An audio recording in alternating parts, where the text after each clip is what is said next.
That'd be pretty funny though. Like it really would.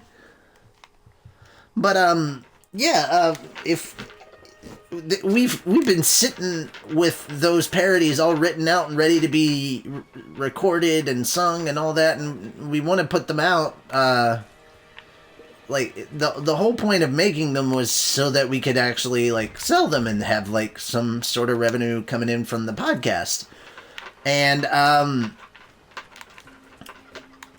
we just never got around to being able to record them, and I know, guys, that sucks. But yeah, that was one of the big problems, was we were never able to record them. And I've always been a little upset by the fact that we couldn't record them. But it is looking a little more and more like we could be able to record them. So that you know, if that ends up happening, I'm a little curious.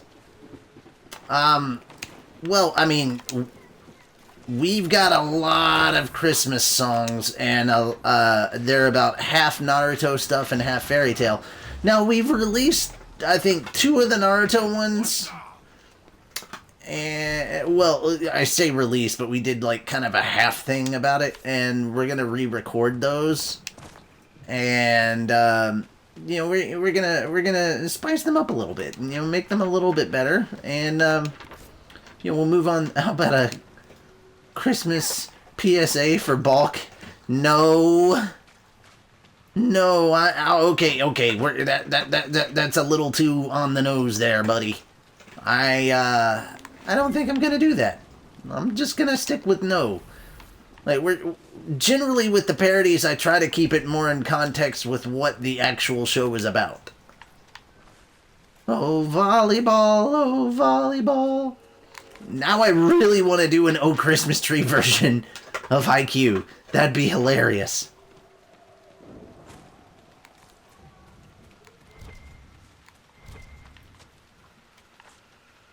What would it be? It would be like, oh volleyball, I really like to spike you. But how would I rhyme spike you with anything?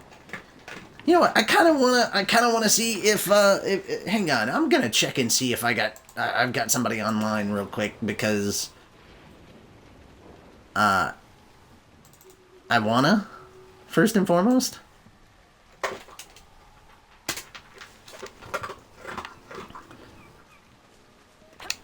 Okie dokie. I'm just checking right now. Well, I mean, the first thing, and here, now this is just how I write parodies, and generally how I write a song at all, and this may not work for everybody, but it's my process of how I do it, and if it helps you out, if you ever plan to write something like that, then this is, then maybe this will be a bit helpful. But basically what I do is I come up with just an idea of okay, what do I want to write? What do I want the song to be about? Like, what's the theme for this one? Sometimes, you know, we'll have a silly theme or something, but like, there's got to be an underlying theme that I'm going to be singing about, because what's the point of doing a song if you don't at least have a story that you're following? And so, okay, a good example, I did a version of Silent Night that I wrote. That is basically, it's Jalal's point of view after the Edalus arc has ended, and well, it's Mystagon / Jalal, but it's basically his point of view after after everything that happened with Edalus, and it's like, you know, he's trying to go to sleep at night, but he misses his whole fairy tale family or whatever. And so he's singing about how much he misses, you know, Earthland fairy tale. Yes, Spike is hard, like when you were... Haikyuu with Spike you.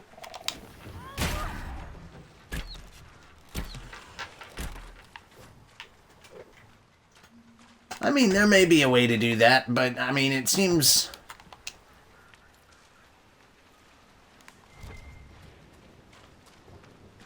I mean, you can rhyme... Okay, I thought of it just now. But, basically, you can rhyme spike you with try to, so that works as well.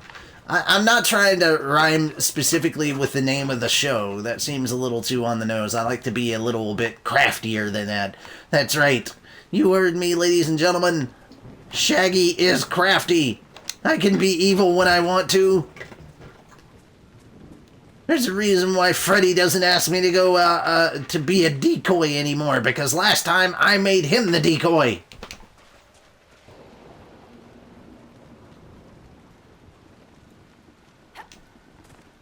Well, I mean, you don't think about it at first. A lot of people, like, they get their first rhyme and they're like, yeah, I got it, it's done. But, you know, it's better to find like 5 or 6 different rhymes and see which one works for the narrative of the story you're trying to tell. You know? And that's kind of how I do things when I'm doing my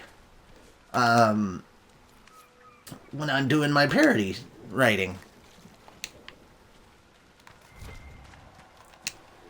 Pretty close. Pretty close. Please tell me there... Yep, I got 5 left. Just 5. That's not so bad, though. Only having 5 left to go isn't too bad.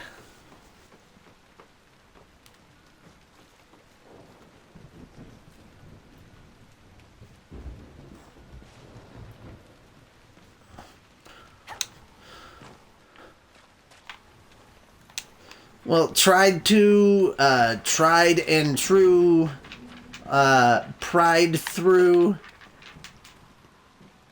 I mean, it's just about going through, like, a list of stuff. You don't want to just hear your first one and think, okay, that's it. I'm never gonna find another one that rhymes like that. So you definitely wanna take your time and get through at least 5 before you decide on where all you're gonna go, and once you decide on which one you want to, once you get the number that you're looking for, then you have to decide, okay, does this work for the narrative of the story I'm trying to tell? Because if it doesn't, well then, why are you using it? Just because it matches up doesn't mean you should use it. You always want to go for what works best with the story you're trying to tell, and not just try and jumble up a bunch of words that sound the same, because then it's not rhyming, then it's just shipping a lot of homonyms together. That's right, I used homonyms. I have big words because Richie has a bigger vocabulary than Shaggy does. Like zoinks, man. And it has a lot to do with the fact that, as a kid, he had to read the dictionary a lot. But I would toss your work.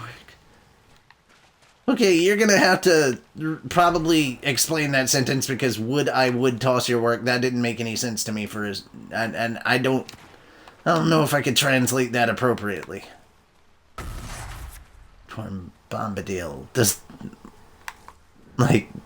rhyme like that. Oh, okay.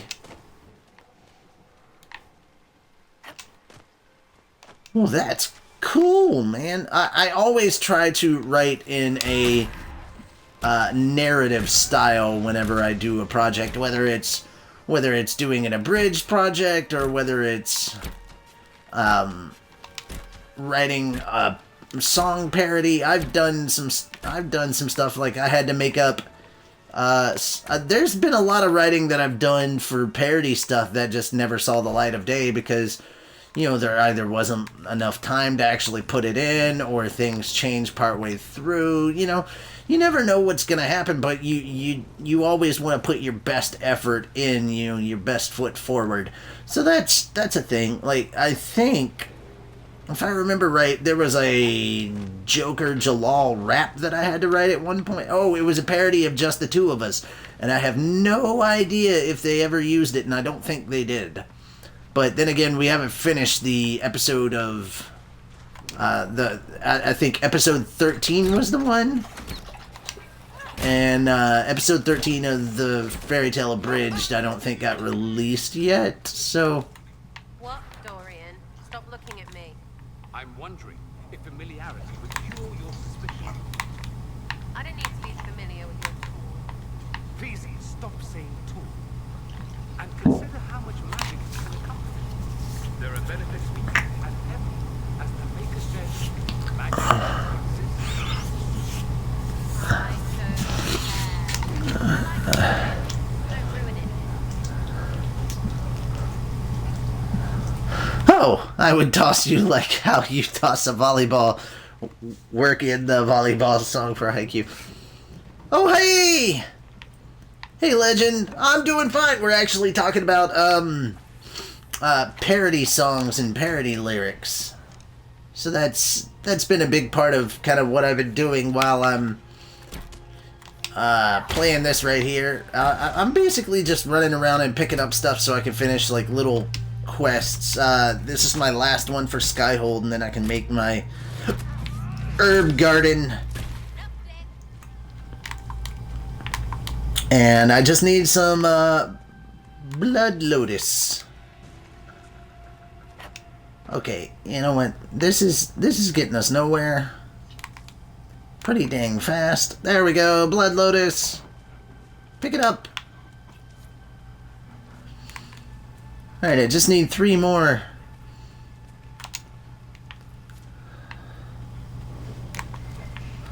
And done!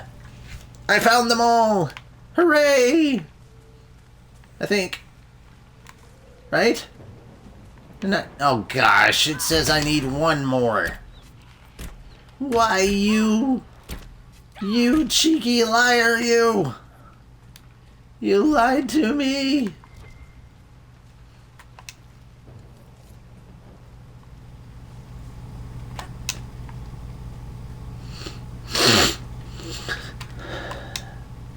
Yeah, Legend, have you had your milk today?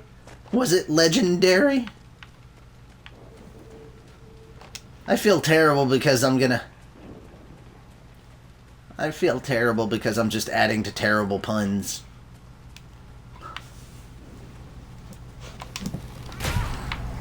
Look here, you dang zombies. Leave me alone.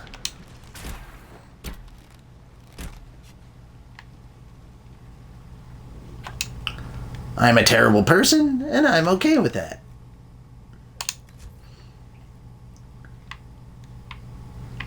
If the Legend 27 works on a farm, does that mean they're legendary? Of course, that kind of dairy is spelled with an I after the A instead of the regular D-A-R-Y, but, you know, whatever.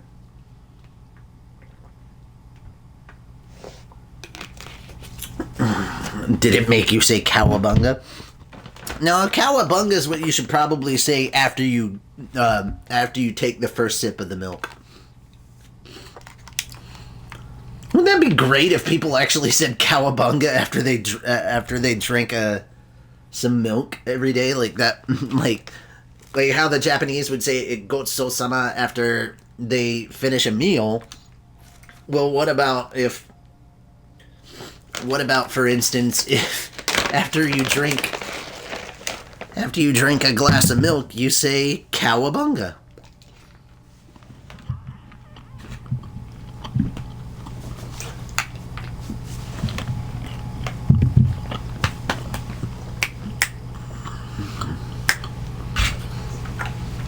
You know what? In fact, Hank, come here.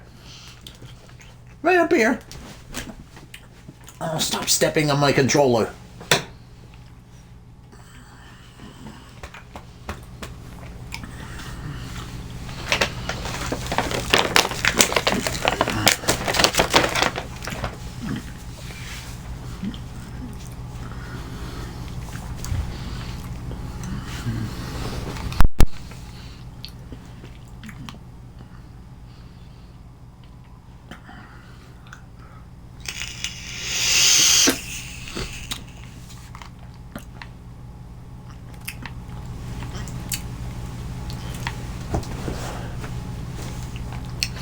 Well, but I think if you spelled it the other way, though, it would have worked better with the puns.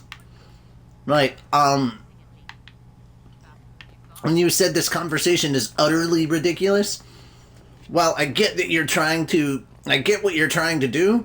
If you actually spelled it udder with 2 D's instead of the 2 T's, the pun would have carried over in text a lot easier. So sometimes you want to actually use the word. He wants what? I don't know. I just brought the message.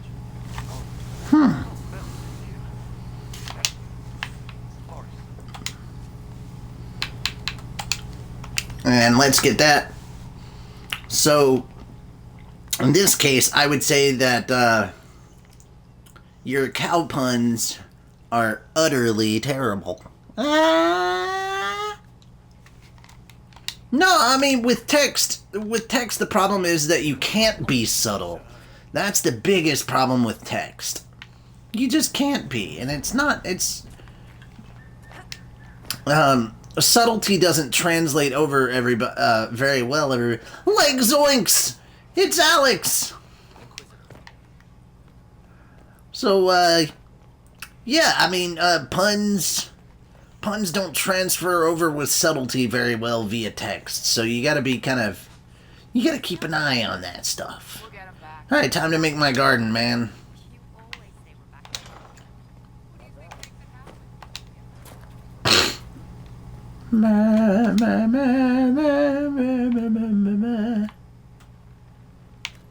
happen? Hope to all who seek it a functional upgrade that brings a potential resource gain from the inspired, including gold from tithes. There's more herbs to be harvested. You know, I don't really use a lot of the herbs that are here, though.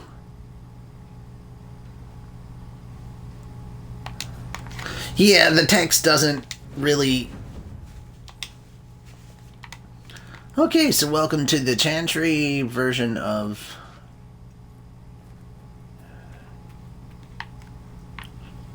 the garden. I've not done this one before. This is new. Normally I always do the other one. Tar Winters, That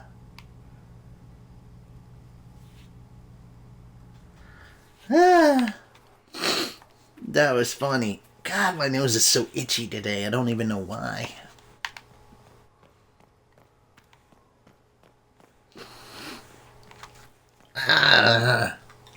Scratch. When you get older and you get hairs that make your nose itch, it's not fun. So look forward to that by the time you're in your 30s, guys.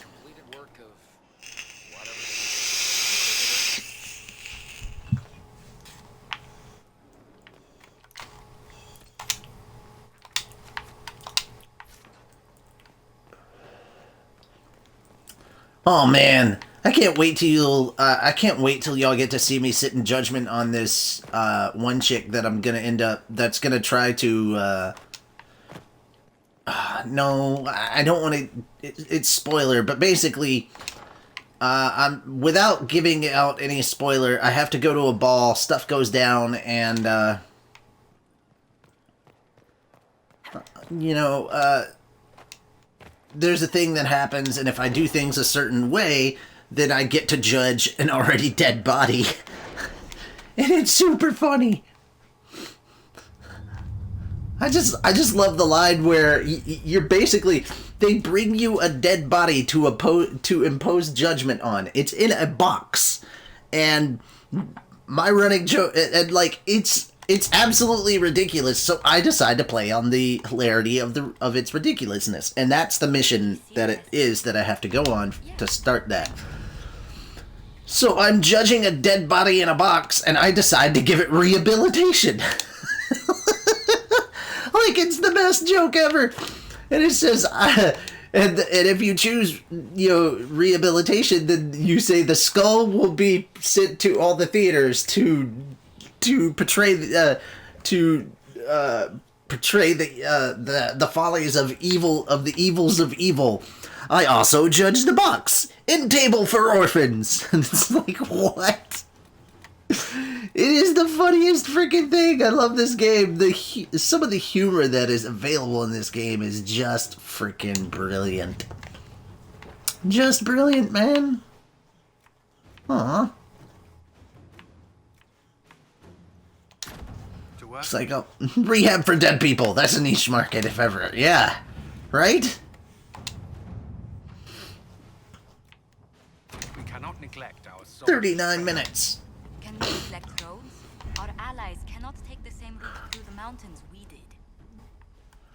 No, but there is a dance that you're involved in which you, are talking to a lady, and you have to give correct answers in order to gain court approval. Business is always dead, but then again, I killed it. I murdered business! It was awesome. Okay, where are we gonna go? Oh, hold on. Before I leave, I know I need to turn some stuff in. I wish there were more demons for me to fight on the Storm Coast, because they would give me the stuff that I need for my other thing. I'm still not used to seeing him right here. Send men to scout the area. We need to know what's out there. Nailed it! Yes, sir. Commander, soldiers have been assigned temporary quarters. Very good. I'll need an update on the armory as well. Now.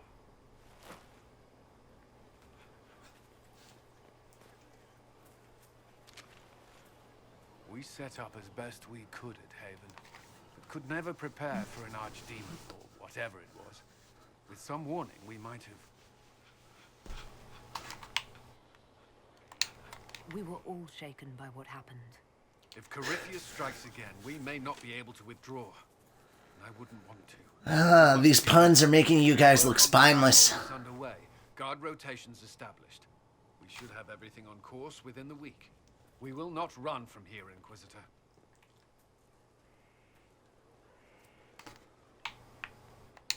How many were lost? Most of our people made it to Skyhold. It could have been worse. Morale was low, but it's improved greatly since you accepted the role of Inquisitor. Well, I mean, we are amongst swine. Everyone has so much faith in my leadership. I hope I'm ready. You won't have to carry me alone, although it must feel like. We needed a leader. You have proven yourself.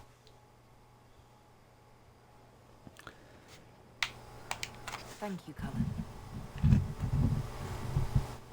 Our escape from Haven, it was close. I'm relieved that so many made it out. As am I.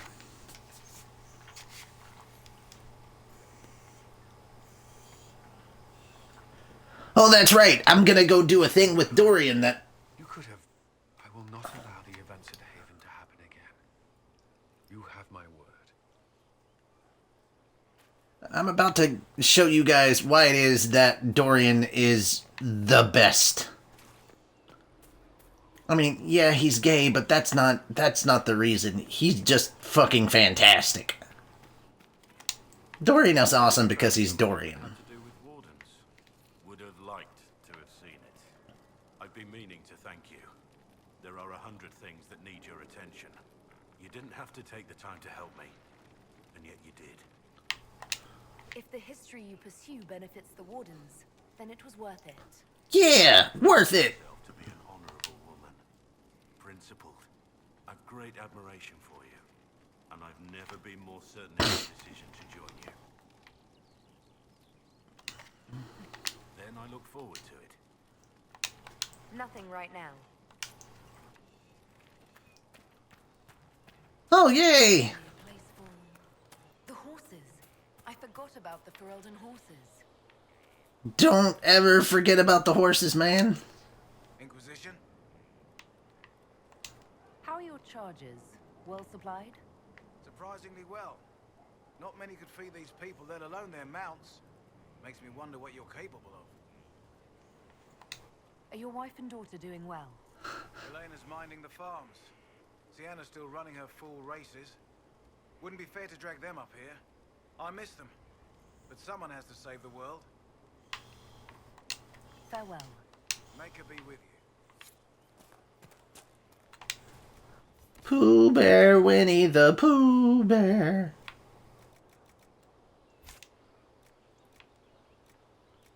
These are all the different ones you can buy right now. I'll get more later.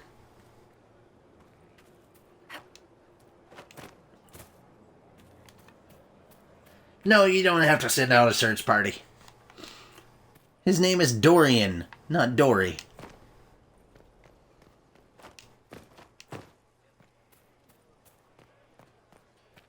Though he is a mage, so I'm wondering if we just keep casting, Well, basically, there's a bit of information that we're going to have. Oh, I didn't do this one either with Varric. Hang on.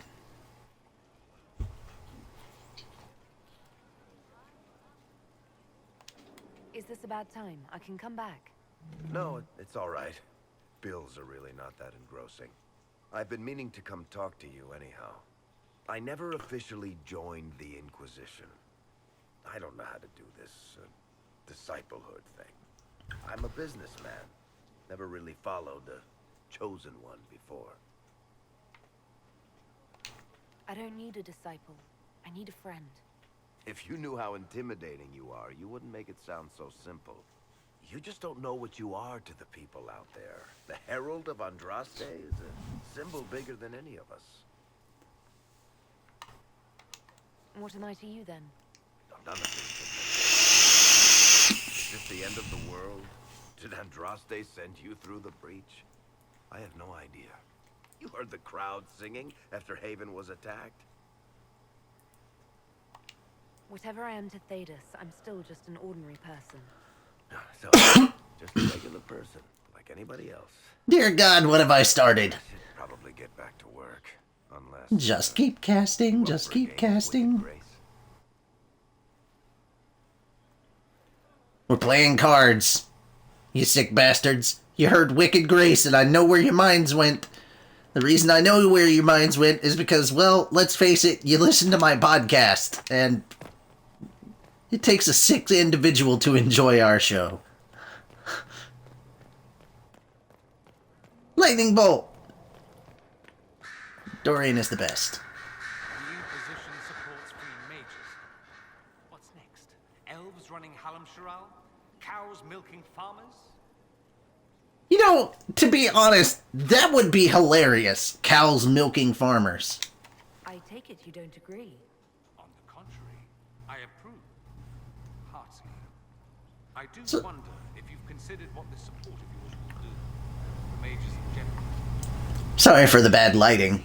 As an authority, you've given southern mages license to, well, be like mages back home. If that means there anything I agree. Ha! Not many mages back home like me. I believe that. I never thought it. That states are so different to ours. So you're doomed to a future of blood magic then. It would be a fool to see where this could lead. Thing is, the Imperium was once just like this. Temples, proper circles, all that rock. But then it changed. By nature. Not that this is reason to oppress us. My homeland should be a cautionary tale, not a source of inspiration.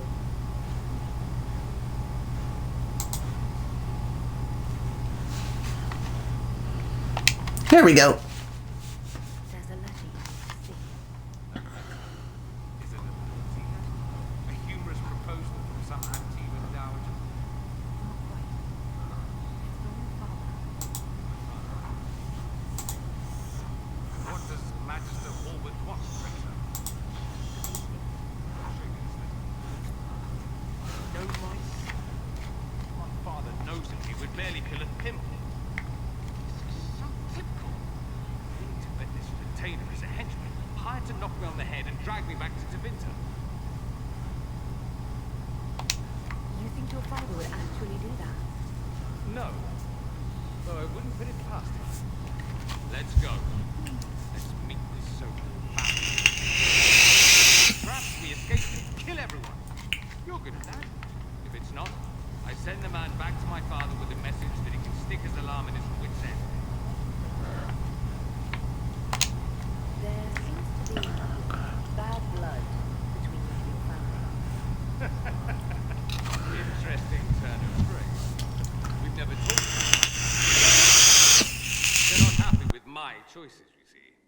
nor I theirs. What choices? Leaving to Winter? That too.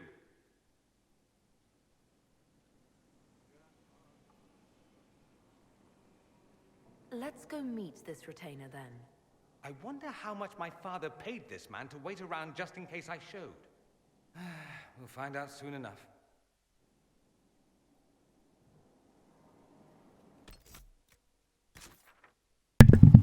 Okay, sorry about that, guys.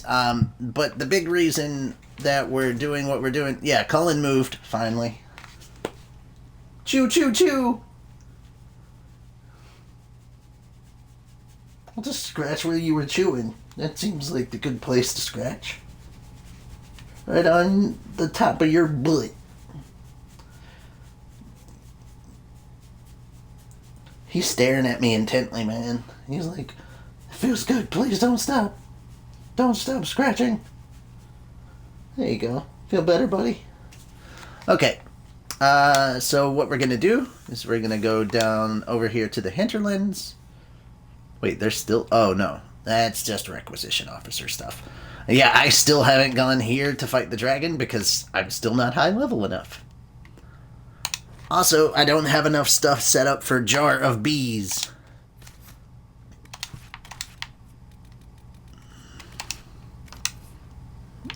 Oh, dang it. Hit the wrong button. I'm a writer, actor, director, and I guess streamer? The sucky part is that I don't have a real job, so I'm lucky if I scrape together enough money. But I love what I do. I'm broke as hell, but I love what I do. Hopefully, and hey, I got 6 people watching here. That's been continuous as well, so that's a new record for me.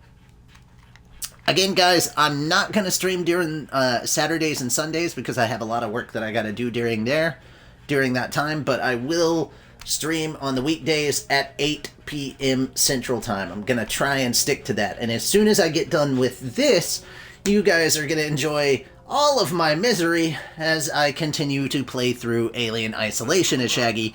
So, it'll probably be at least another week before I finish this. Well, it depends on how much side stuff I do on this. But with Alien Isolation, there's no in-between stuff that I'll be doing in that game because I'm a giant coward. And, yeah, I hope you're looking forward to that. Okay, guys, I'm gonna mute myself because this is actually a really good story.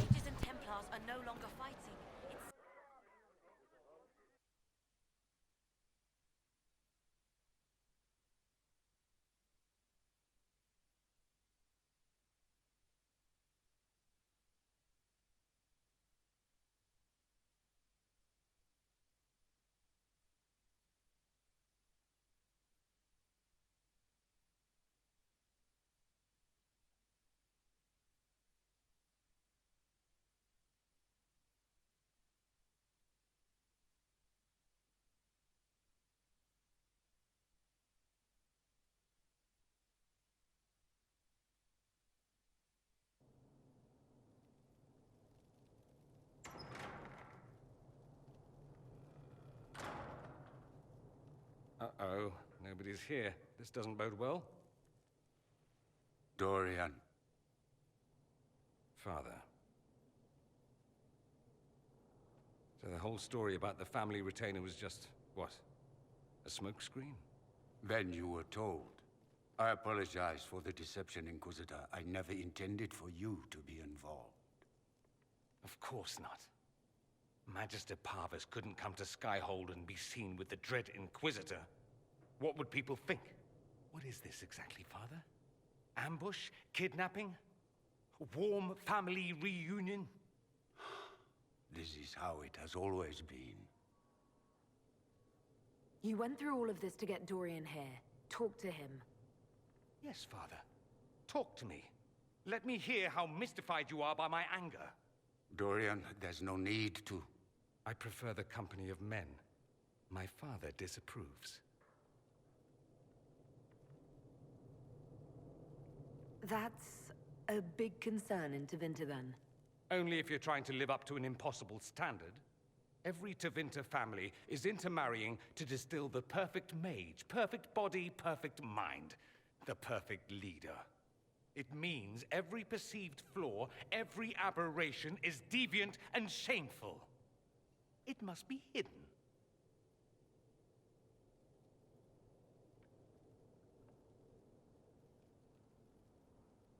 Your father might be here to reach out. You could give him a chance. Let's just go.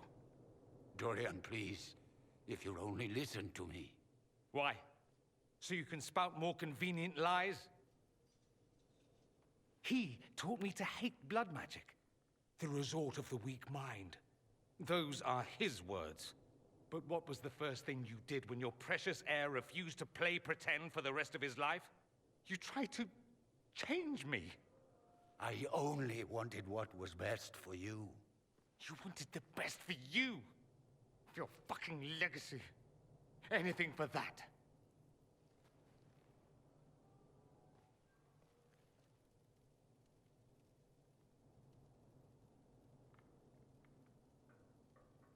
Don't leave it like this, Dorian.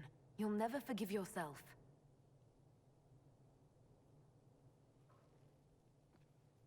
Tell me why you came. If I knew, I would drive you to the Inquisition. You didn't. I joined the Inquisition because it's the right thing to do. Once, I had a father who would have known that.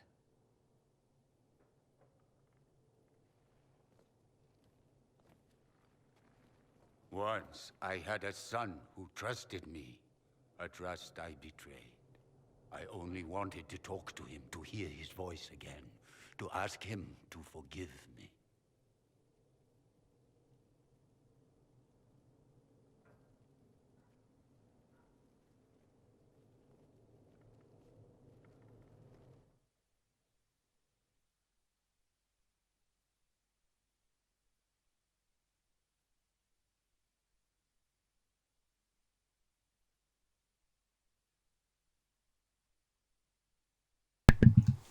Like, that was a very intense scene, right, guys? Like I told you, they do a really good job with storytelling.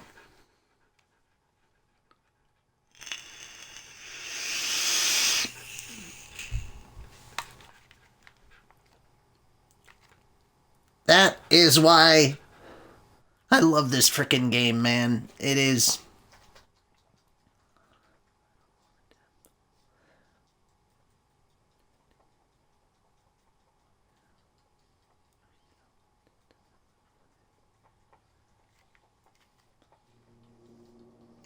Oh, here's the other part of it. He says we're alike. Too much pride. Once I would have been overjoyed to hear him say that.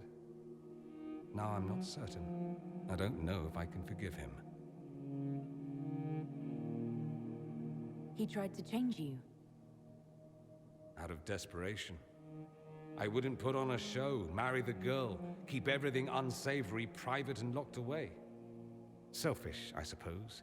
Not to want to spend my entire life screaming on the inside. He was going to do a blood ritual. Alter my mind. Make me... acceptable. I found out. I left. Are you all right? No, not really. Thank you for bringing me out there. It wasn't what I expected, but... it's something.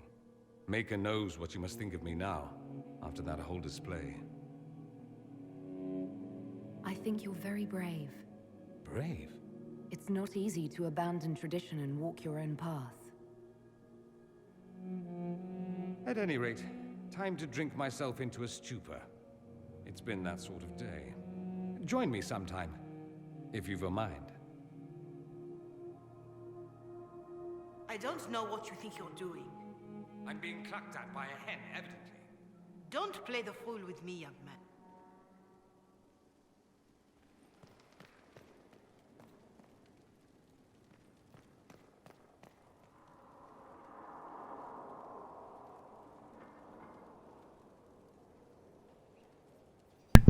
Okay, that's hilarious. She's literally arguing with a brick wall. And I love that Dorian's just kind of standing there watching. Oh, I... What's going on here? It seems the revered mother is concerned about my undue influence over you. It is just concern. Your worship, you must know how this looks. You might need to spell it out, my dear. This man is of Tevinter. His presence at your side. The rumors alone.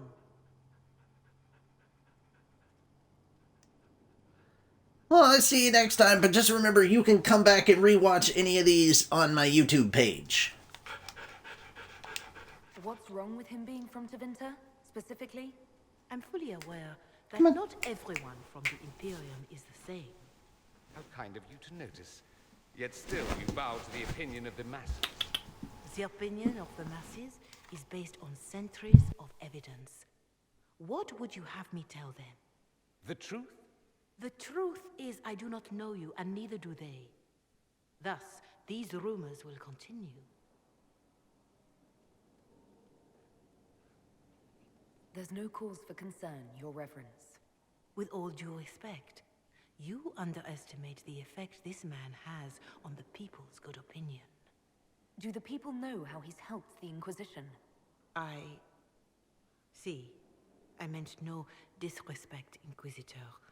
Only to ask after this man's intentions. If you feel he is without ulterior motive, then I humbly beg forgiveness of you both.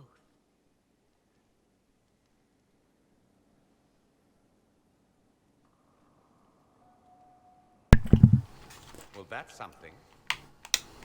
She didn't get to you, did she? No.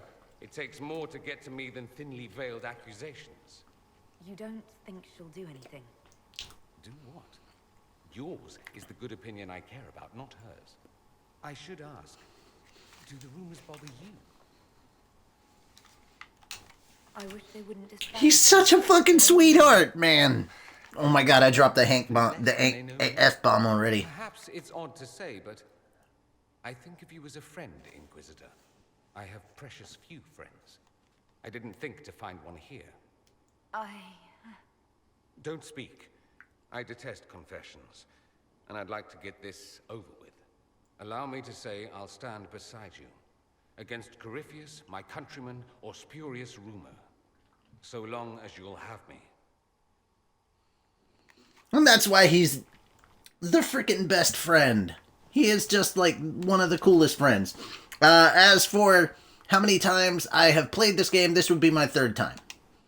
So I take it you're Dalish? Is that the correct word here? Yes, that's right.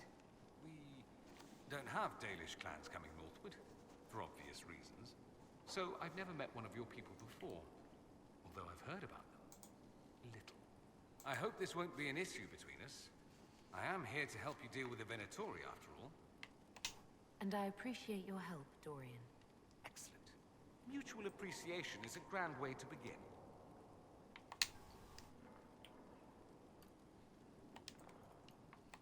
I should go. Try not to die. Oh, Alexius, by the way, the son of the guy that tried to take over the mages, he unfortunately passed away. He did so, apparently, after going to Tevinter and giving me a resounding endorsement. So that was kind of cool. But it does suck that he passed away, because he was a good friend of Dorian's as well. Alright, I'm gonna go talk to Bull, and then I'll find him in the bar after this. That Tevinter guy sent you into the future? If you're worried about magic, I can protect you. My blade pretty much protects me. Perhaps I can do things your blade can't. I don't know. It has blood grooves. Well, technically it's the fuller, but blood grooves sound so much more violent. Inquisitor, huh? Well, you've got the fortress for it. Speaking of which, when you've got a second, there's something I want to show you. You said we should go get some drinks and meet your company. Yeah, come on. It'll be fun.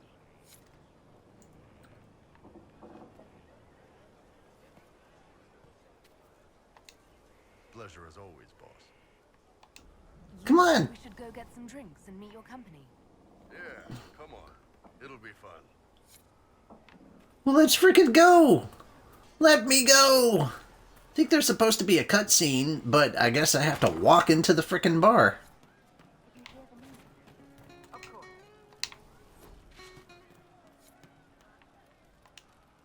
Inquisitor. That's got a good ring to it. We're happy to be here, Your Worship. You need anything, let me know. We'll talk later.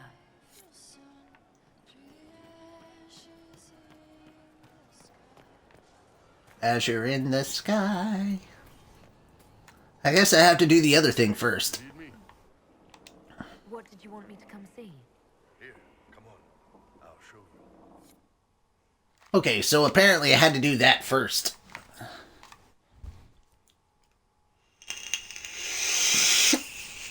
Why am I dressed like this?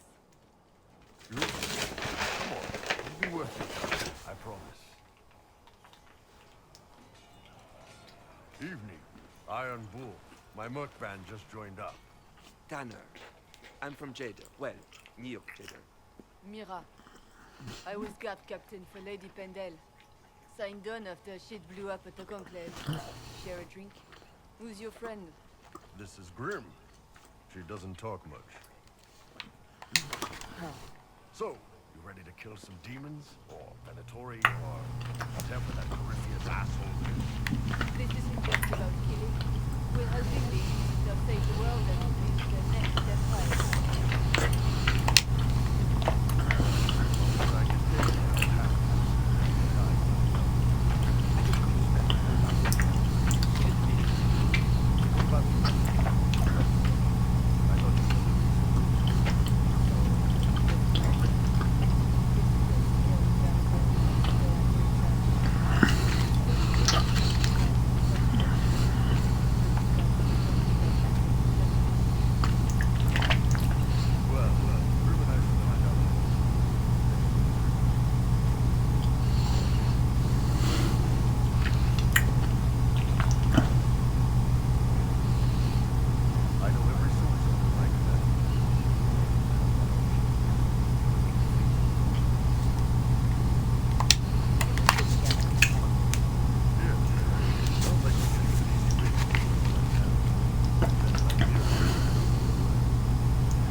The random thing was having the table in the sparring ring.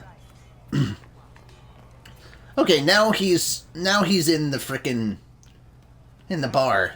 About damn time. There he is. That's where we'll find him from now on, right here. You're doing good work, boss. I like how this Inquisition is coming. Next time you're free, why don't you come grab a drink? I'll introduce you to the Chargers. Okay, there we go. You said we should go get some drinks and meet your company. Yeah, come on. Now we get the cutscene. Ah, good. We're not drinking alone. How you doing, creme de la creme? Your Worship. I'm so glad he has someone new to hit with that joke. Do you prefer creme or Prometheus? Crem's faster. Chief's nicknames usually end up sticking. Hey, when I was growing up, my name was just a series of numbers. We all give each other nicknames under the queue. They ever wear shirts under the queue, Chief?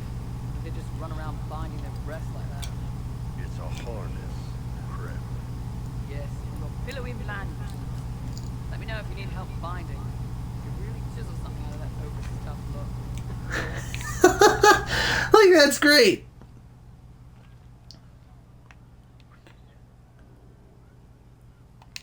Did you always know? Yes. It's not the most fortunate thing to know about yourself growing up in Tevinter, one rung above slavery. In Kunadar, creme would be an akunatlak. That's what we call someone born one gender but living like another.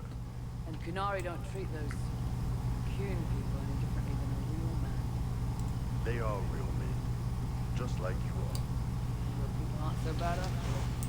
Don't get your hopes up, creme. We still come down hard on the back talk. Anyway, Here's the rest of the charges, or what's left of the rest. A lot of them were looking for stronger drinks. We've got Rocky, Skinner there, and over there Stitches, Dalish, and Grim. Crazy bunch of assholes, but they're mine. So, how'd you join the charges? Killed some people. Skinner didn't take kindly to nobles testing their swords on elves in her alienage. Bull took me in. Now I get paid to kill shams. This is actually really good behavior for her. She's not marking her territory or anything. Like, that's great. Grim, is it? Grim doesn't talk much. I'm pretty sure he's the lost king of some small country, or a chieftain, something like that. Were you born on the surface, or are you from Orzammar? Orzammar. I got exiled. Stupid gnome crap. Also, I accidentally blew up a bit of the shape ring. Rocky's one of our best sappers. He can take down enemy fortifications faster than a golem. I'm also working on my own version of Kunari Black Powder. I've almost got it. Yeah, you really don't. He is a male, but she was born female. That's, she's transgender, basically. And I like how the game treats it. The game treats it really well. As someone who has friends that are transgender, I appreciate what they did. Why aren't you with your clan? Our keeper thought I should see the world a little. Dalish don't have Templars, so they can't have too many mages in a clan at once. Now, sir, you know I'm not a mage. That'd make me an apostate. You carry a staff, Dalish. It's a bow. A bow with a giant glowing crystal at the tip. Yes, it's for aiming. Old elven trick you wouldn't understand. I take it you're the company healer. Yes, first time I ever picked up a sword was when the blight hit Ferelden. Never put it back down. He makes a potion that puts you right back on your feet after even the toughest fight. It tastes terrible. That's because it's a poultice. You're not supposed to drink it.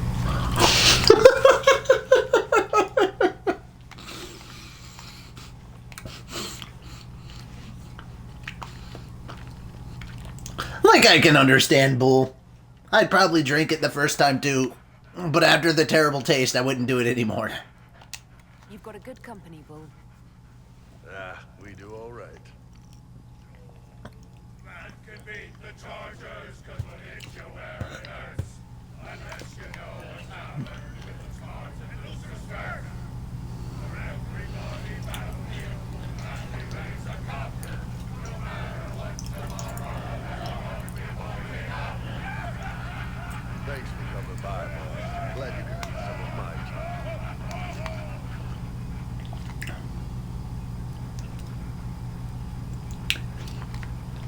Yeah, like she totally was called Grim. You caught that. I'm glad you did. Hey, that elven redhead who makes the buns in the kitchen. Is she available? Because I'm getting signals. Can you tell me more about Saharan? It was a damn ugly place. Only getting uglier when I left. Between the Fog Warriors, the Tal Rashath, my people, and the Vince. We were lucky to go a day without them.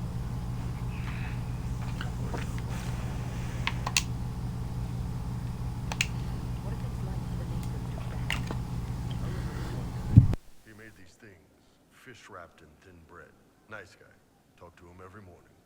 So, one time I'm asking about his bad back, and I see he's nervous, trying to tell me something with his eyes.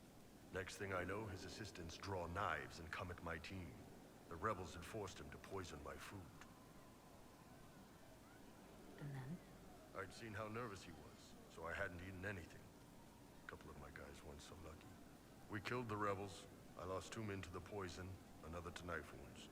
My friend who made the fish wraps died with a knife in his throat. Close quarters fight. He was caught in the middle. That is what things are like for the natives of Sahara. Like, that's terrible, man. Why you gotta go after the food guy? What were the fog warriors like? They were the worst of the rebels. They trained for stealth attacks. They made this fog. I never saw any mages, so I figured it was alchemy, not magic.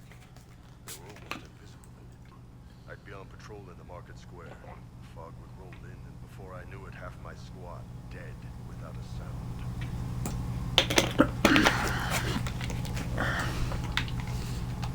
It almost sounds like you were mustard.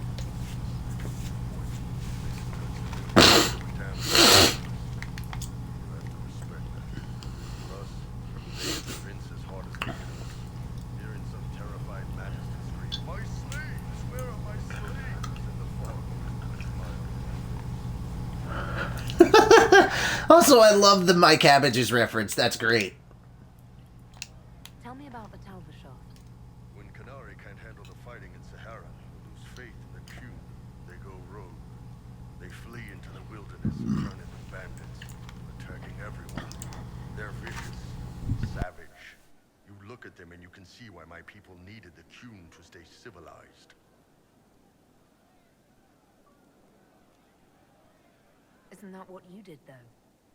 Hey, when I burned out, I didn't go rogue. I reported in and went where the Ben Hasrath sent me. I'm doing my job, serving the Qun out here. I'm not some bandit. I am nothing like them. Tell me about the Tevinter people you fought. The Vince sent forces to Saharan every autumn. Guess they didn't like the summer heat. We had some good fights on the beaches, standing in knee-high water, foaming red with blood, ships on fire around us. The cities were worse. Free bit of advice. Don't let the Inquisition forces get suckered into urban combat.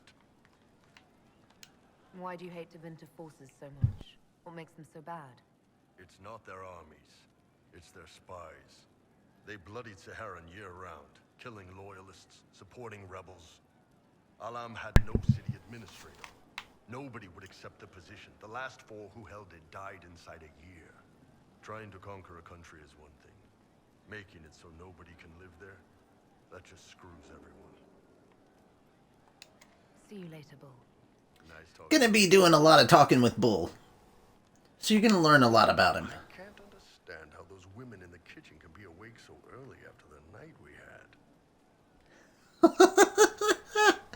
This is great.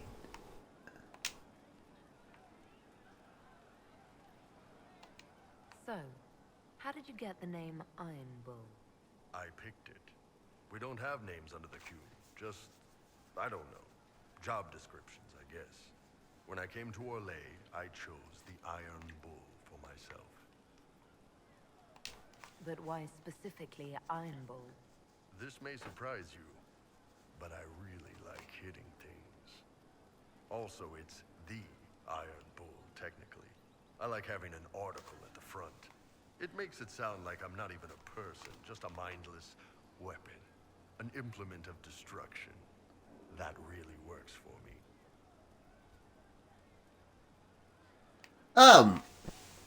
About how I met all the people on the Fairy Tale podcast. Well, a lot of us were together for the Naruto podcast. And we kind of migrated over and did both. And then, man, if you're wondering how I met everybody before then,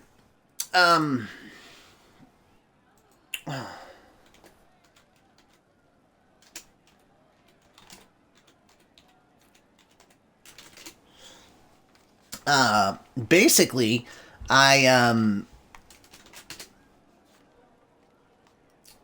we met at conventions for a while. Like, you gotta realize I've been going to conventions since probably around 2004. And yeah, we kind of met and hung out. We kind of became friends and stuff like that. And yeah, that's kind of how it all came about. In a way. So it was either through cons or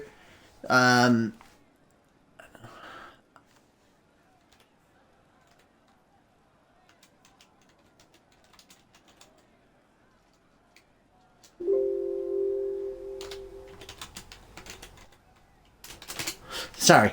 But yeah, that's kind of how everything happened, in a way.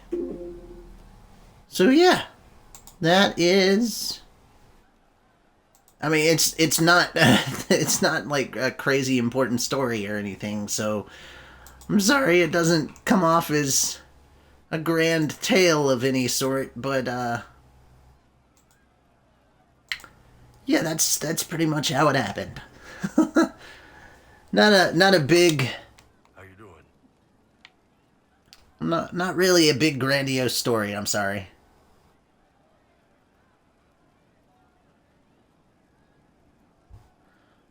Well, you gotta realize that for a lot of the episodes, I was faking enthusiasm, and I didn't really want to be there either.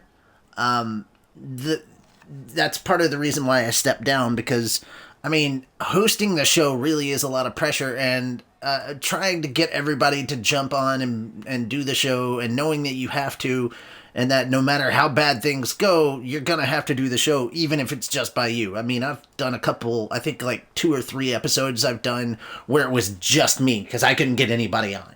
And trying to get everybody to jump on, yeah, that's part of it. Okay.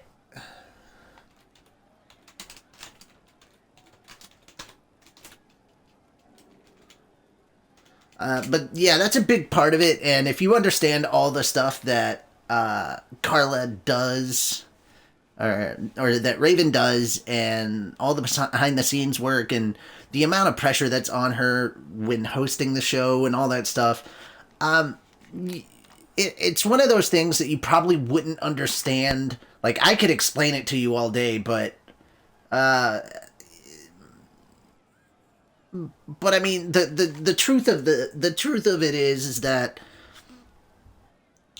you don't really know until you try and step into that position and do it yourself. And being in charge of something is really, really stressful. I'd like to hear more about the charges. Always happy to talk about my guys. What do you want to know? I'd like to know more about Krem. He's a good soldier, and a better second in command. The troops need someone to complain to when I'm being a hard ass. He's good for that. You don't have a problem with him being from Tevinter, Nah, but you hate the Vince. sure, but he's not a Vint. He's just Krem. I can get worked up about a group or a nation just fine, but people, it's too much work to hate them one by one. Hey, Fusion! Good to see you. All right, here's the other one, and this is why I love the writing for the dialogue that they have in here. You don't have any problems with him being a woman? He's not a woman. Look, I've got horns, you've got pointy ears, and those freaky big elf eyes. We're probably not the best people to go around deciding what's normal. Krem's a good man. I don't give a nug's ass that it's a little harder for him to piss standing up.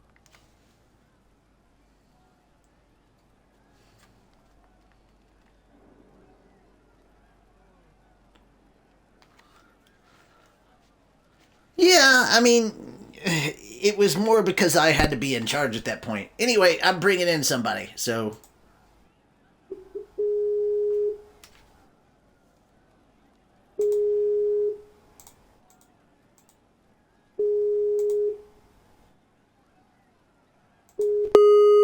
Well, there we go. What was it?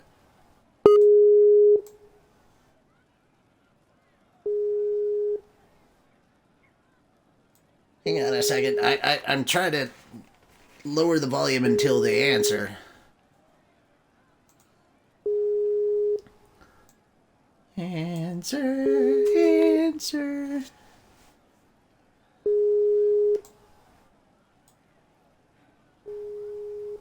Well, that was a thing. How did you start the group? It's easy to make a name for yourself as a merc when you're a head taller than most folks. I spent a year or 2 working for Fisher's Bleeders, but their captain was crap. Figured I could do better. The best folks in the Bleeders agreed with me, so we split off. I imagine Fisher disagreed. He came at me. I snapped his sword in half, and we talked things out over drinks.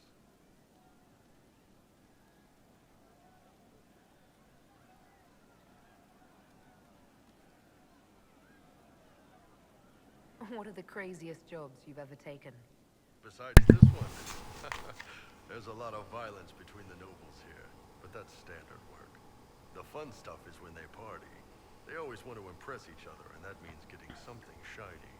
We've hunted wyverns, fought through caves to find some old magical crap.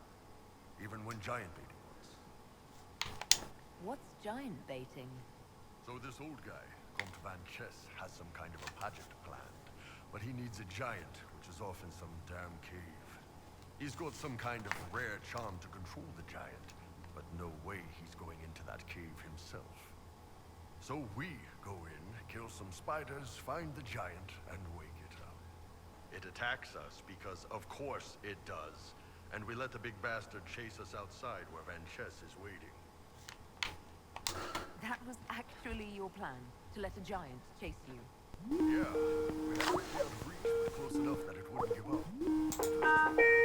Good news is the giants are slow.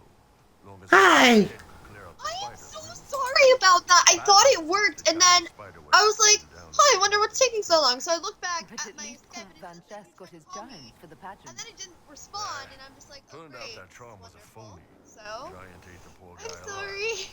It's okay though. We still got paid.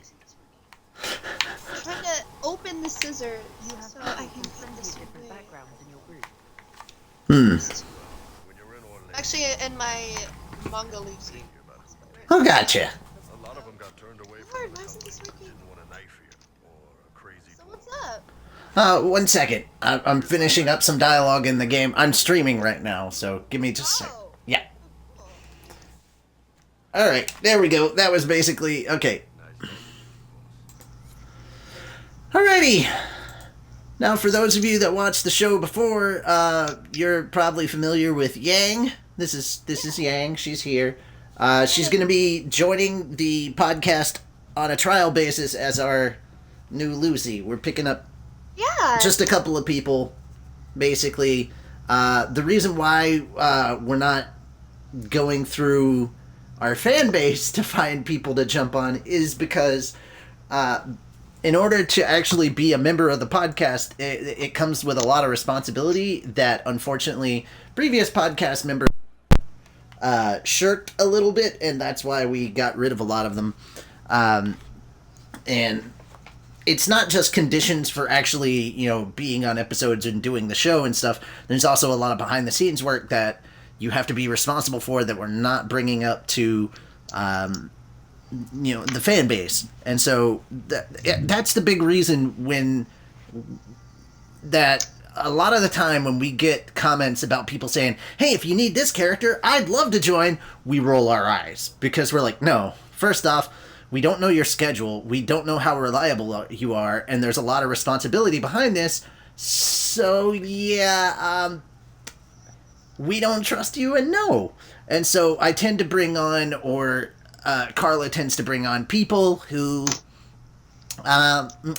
we know and who we think we can trust. So I'm gonna go ahead and officially announce the 3 people that we're bringing on. Of course, we've got Celeste, who is also Yang in the Dust to Dust Productions Ruby Abridged that we're working on, and she is going to be our Lucy. Now, we're also bringing in Walker from the same series. He's going to be coming on and being our new Jalal. And last but not least, for any of you old school fans who hung out with us on Konoha Corner, we're actually bringing Romy over. We're waiting on her to get caught up on fairy tale stuff, and then we're going to bring her on.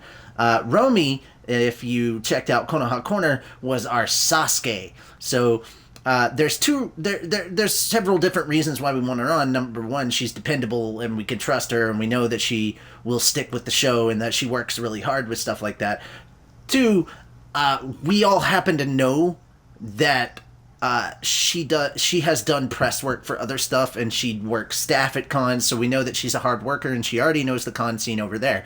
And number 3, she and Carla actually live near each other, and it's a lot easier for them to set up stuff for California cons and get the word out. So that's a big part of the reason as well. So, yeah, she's more than she's more than well equipped to deal with a lot of the responsibilities that go on behind the scenes and stuff. Now, again, guys, they're on a trial basis. We'll let you know when they're full-on members, if they get to that point, and they will know too, because they'll the level of responsibility will jump up quite a bit. But yeah, right now I'm playing Dragon Age Inquisition, obviously as Shaggy. And they were asking questions about Konoha Corner. And also, I wanted to get a hold of you earlier. But the big reason I wanted to get a hold of you earlier is because around the beginning of my stream tonight, we were actually talking about the parody music. Really? Mm-hmm. Nice. Yeah? And so, guys, here's the deal. Because I was talking about how I'd like to actually get some of the songs out and up on places like iTunes, Spotify, wherever. The reason I'd like to do that is because Celeste, I've talked with her about these songs. I've actually, read some of them, sung some of them, and they're great. They really are. She enjoyed them. She enjoys them, and she is down. She is down for singing. I've had 3 people that wanted to sing it, but one of them could not sing, and then the other one just did not want to sing Christmas music unless it was December, and I'm like, oh my god. What? But we have to put the Christmas music out in or before December, so you have to do it. It's just like, I don't want to do it. I mean, we haven't heard from Naru at all in a long time. Even with me having her phone number and trying to text and Facebook message and all the other ways that you would normally get a hold of friends, I haven't gotten a hold of her. So at this point, I know that she posts on Facebook still, but it's more or less like, Naru has kind of had to focus on her own little area. Now, she's going to be in Japan, I believe, next month, so that's going to be really cool. Maybe she'll have some time to actually respond back to some of us, and I will ask for pictures. I'm like, look, if you go to the Fox Village, I want video of that, damn it, because her with the foxes is going to be adorable. But I mean, there's a lot there, and I was trying to get a hold of her for multiple reasons, and a lot of it was podcast related. There were a couple of personal reasons that I was trying to get a hold of her, and I mean, she is a diehard worker, and I get that she needs her time to rest, but she very much enjoyed doing the podcast, so it definitely sucks that she had to go. It wasn't like she didn't want to be on, she just couldn't, unfortunately, and she works on Mondays, and she couldn't get out of working on Mondays, so there was no chance for that to happen. So there you go. Good talk. But yeah, that part of the reason I brought you on was to talk about the just you jumping on the show and stuff. Yeah. All right. And basically to just kind of hang out if you wanted to. Sure. Just to update you on stuff that's going on with Discord. Number one, first off, you do have friends that are on Discord, and you should join you should jump on Discord soon, because it's a lot easier. It's making things a lot easier when you're working on when we're trying to get a hold of people for the multiple projects that they all work on, because now there's a Ruby Abridged Discord group for all of them. Oh. Yeah.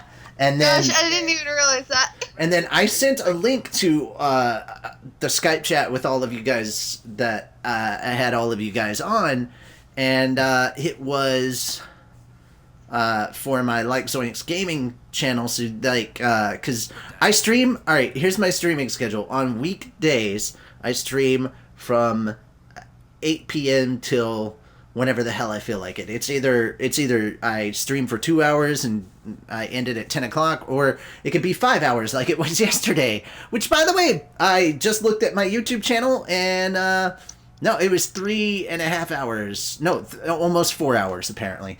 Dragon Age Inquisition Part 3 is up on YouTube right now. So there's that. If you missed all of the stuff from yesterday, it's all up there. Today I'm going to stream probably until about 11, and then I'll be done.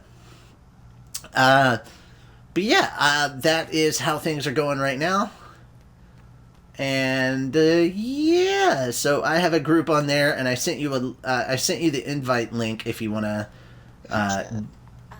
add yourself to that, because it will be a bit easier to try and get a hold of everybody, and then all I have to do is just post on my I post on my Twitter, hey, I'm streaming right now, and if you want to jump on, you're more than welcome to. And it's going to get to a point where eventually I'm going to start having multiple... I'll send people invites out, but I'm going to have a channel that's dedicated... Or I'll have a voice chat that's dedicated to the stream specifically, and I have control over who I bring on and whatnot, and the limited... how many people, and like limit the amount of people so it doesn't sound like a jarbled mess of words. Oh gosh. I don't know if they're gonna know who I am because my name is different on there. Let's see. You did send me messages on there. Did you send me a message on...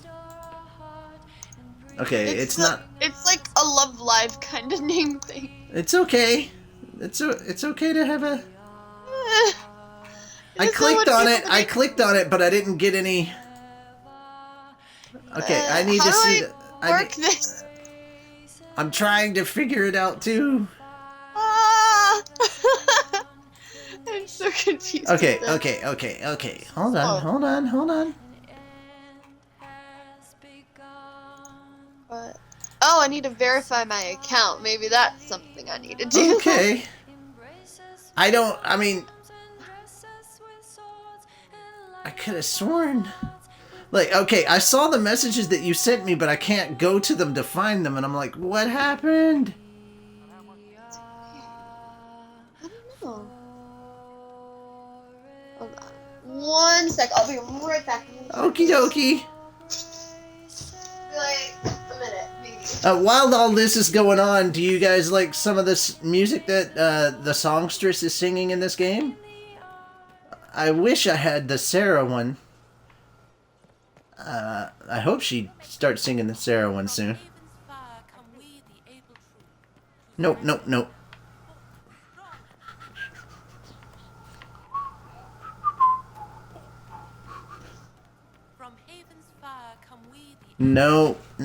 I don't want that one. I want you to sing about Sarah, because that one's great. Yang fusion. The shots must continue.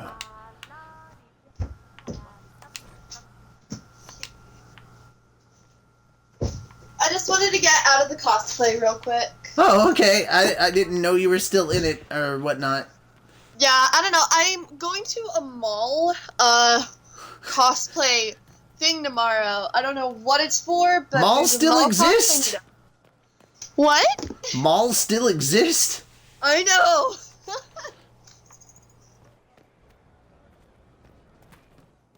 There we go. There's one circle lens.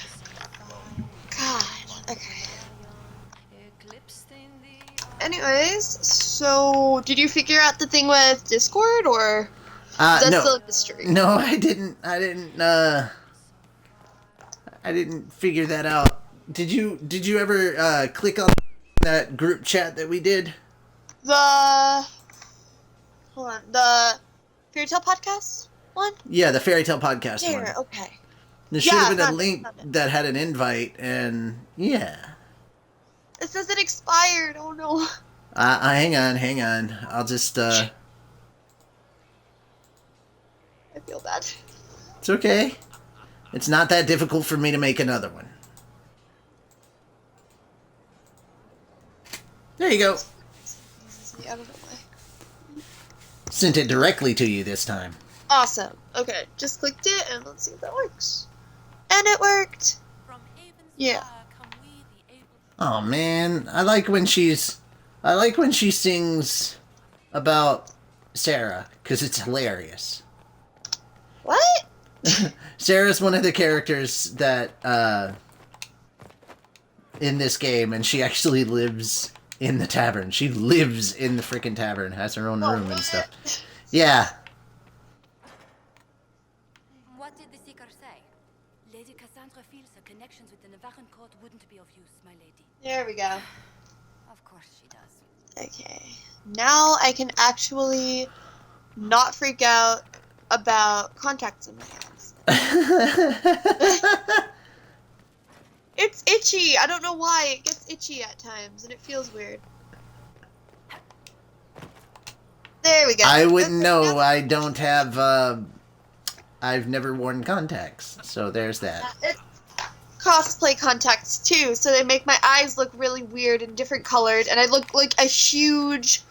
It has, like, huge anime eyes. It's crazy. Okay, so here's the deal, guys. I'm about to talk to Cassandra, and now keep in mind that Varric actually kept information from her that he actually did know the hero of Kirkwall.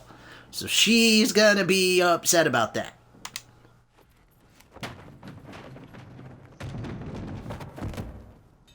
You knew where Hawk was all along. You're damned right I did.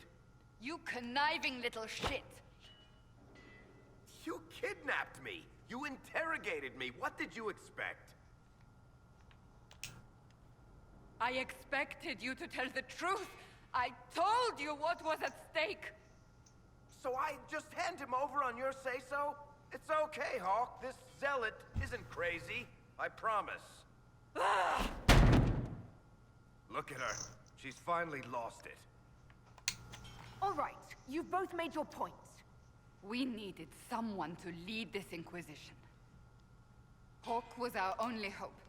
He was the champion of Kirkwall. The mages respected him. And you kept him from us. The Inquisition has a leader. Hawk would have been at the Conclave if anyone could have saved Most Holy. Varric's not responsible for what happened at the Conclave. I was protecting my friend. Varric is a liar, Inquisitor. A snake. Even after the Conclave, when we needed Hawk most, Varric kept him secret. He's with us now. We're on the same side. We all know whose side you're on, Varric. It will never be the Inquisition's. That's unworthy of you.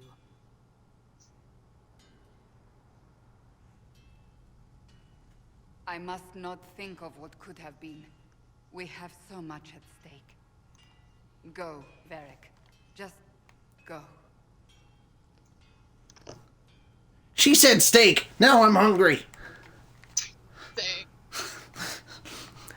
We have so much at stake. I like steak. He'd be dead too. You people have done enough to him. I believed him. He spun his story for me and I swallowed it.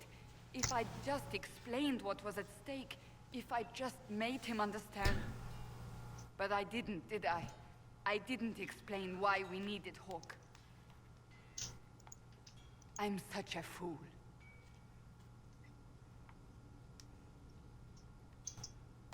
You're too hard on yourself, Cassandra. Not hard enough, I think. You can't believe that. I want you to know, I have no regrets. Maybe if we'd found Hawk, the Maker... Gildard says he has tacos. But he did. You're not what I picked. Sounds like fun. But if I've learned anything... I want tacos. I know less. Taco! Actually hungry for tacos now. There's a Taco Bell nearby that doesn't close until about 2 in the morning. I may visit. I had one of those by me. I live in the middle of nowhere, and yet we have a Taco Bell. God bless America. True. We may have a moron for a president, but at least we still have Taco Bell. True. I'm sorry. I can't get over his press conference today. That was just... What happened? Oh my god, it was amazing. All right, I'm not going to go into any detail. You can check it out on TYT. Please do, because they saved the best clips from it. Like, it's just... Like, I never thought I'd reach the point where we got a president that made me miss George W. Bush so badly, but... Not only do I miss W, but man, I miss how smart W was. Mm-hmm.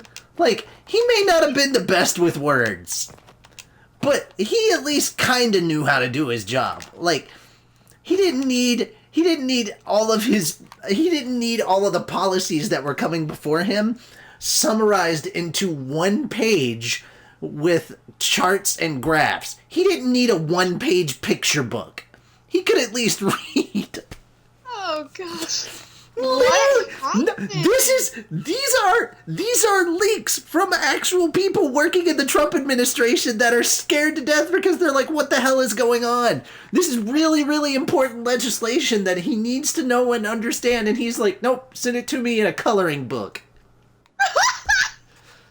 I mean, that's not how he's saying it, but basically. Am I the only one? You shouldn't... Alex, you shouldn't be surprised that you're getting Star Wars vibes from Inquisitor stuff. I mean, yes, there's the word Inquisitor, but there's also the fact that BioWare is also the company that did Knights of the Old Republic, and they're also the ones that are doing the Old Republic online game right now. So, you getting a Star Wars vibe from Dragon Age? Not surprising at all. Not at all.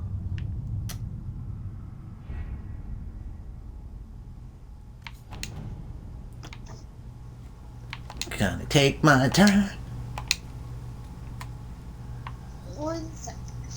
This water. Only 1 sec? I thought there'd be at least 3.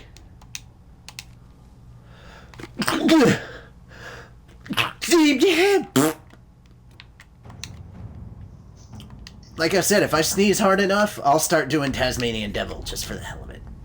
The what? Tasmanian Devil. Do it. I already did. I sneezed and I went...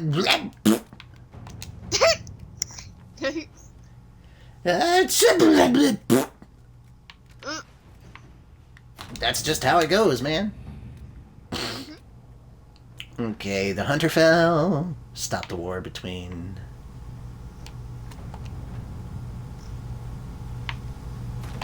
Well, that'll take 12 minutes, but that won't be too terrible. Okay, so now we're going to go back to Impre de Lyon. I think I'm saying that right, but I'm not French, so I don't know. I could be royally tearing it up. Just royal asunder. And the good news is, because we're going there, it actually means that I'm going to be running around and doing a lot of stuff back and forth, and it's going to be really tedious, so this is the perfect time to have a conversation with each other and also with the chat. So there we go. Okay, I don't care for Taco Bell. What happened? Nobody. Who wants me to email them tacos? Nobody? No, no. A taco is not a thing that should be emailed anywhere. Oh, legend. Man, I wish there was a Taco Bell near you. And yes, steak is very good, Alex. I'm sorry to hear that there's not a Taco Bell anywhere near you. Yeah. So, just to break everything down, if things work out this year, what's going to happen is I'll probably come up with a few more songs, and, like, if we're going to do our general parody album, I'm going to take a bunch of different anime, old and new, and we're going to make parodies for them as well. We're going to put them up, and hopefully, if they sell well enough, that can go towards helping people get things that they need, like... I don't know, start building up stuff for the podcast, or maybe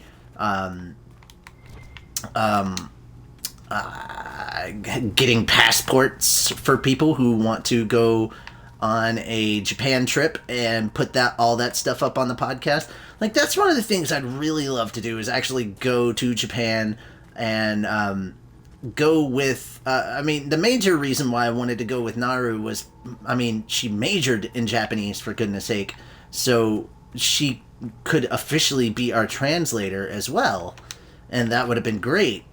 But I mean, if we could, I think we could still take her if we wanted. It's not like we're gonna be like, hey, we can afford to take you to Japan with us, and she's gonna be like, no, I don't wanna.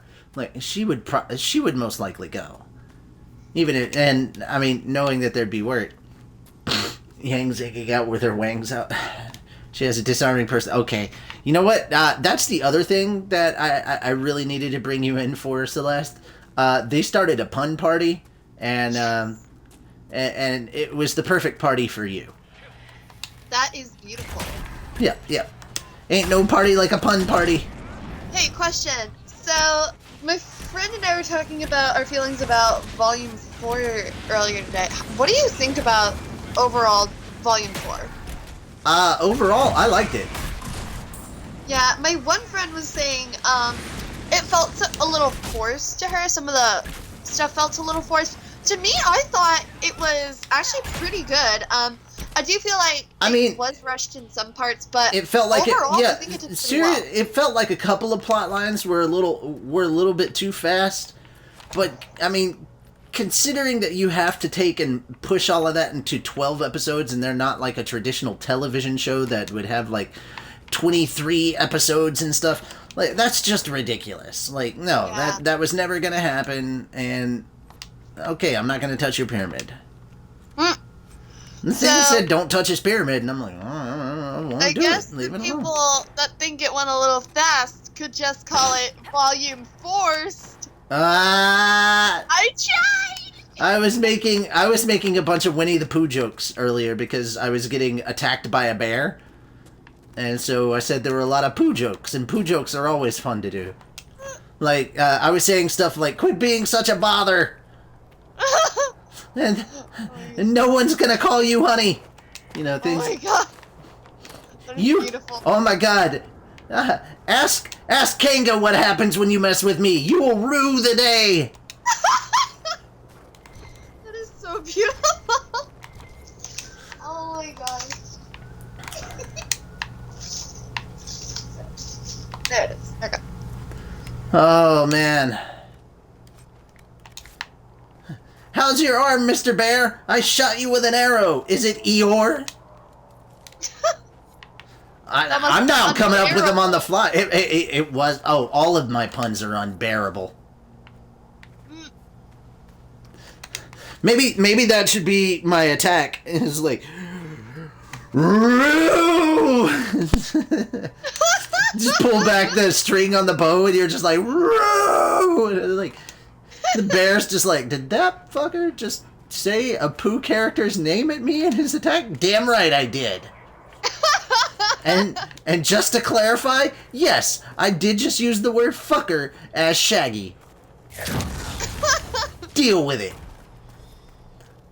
I've dropped the F-bomb twice as Shaggy now. This is now officially a rated R stream. So you know what? Because of that, I'm just gonna Jay and Silent Bob this so that I just go the full 9 yards. Fuck, motherfuck, fuck, motherfuck, noich. 1, 2, 1, 2, 3, 4, noich.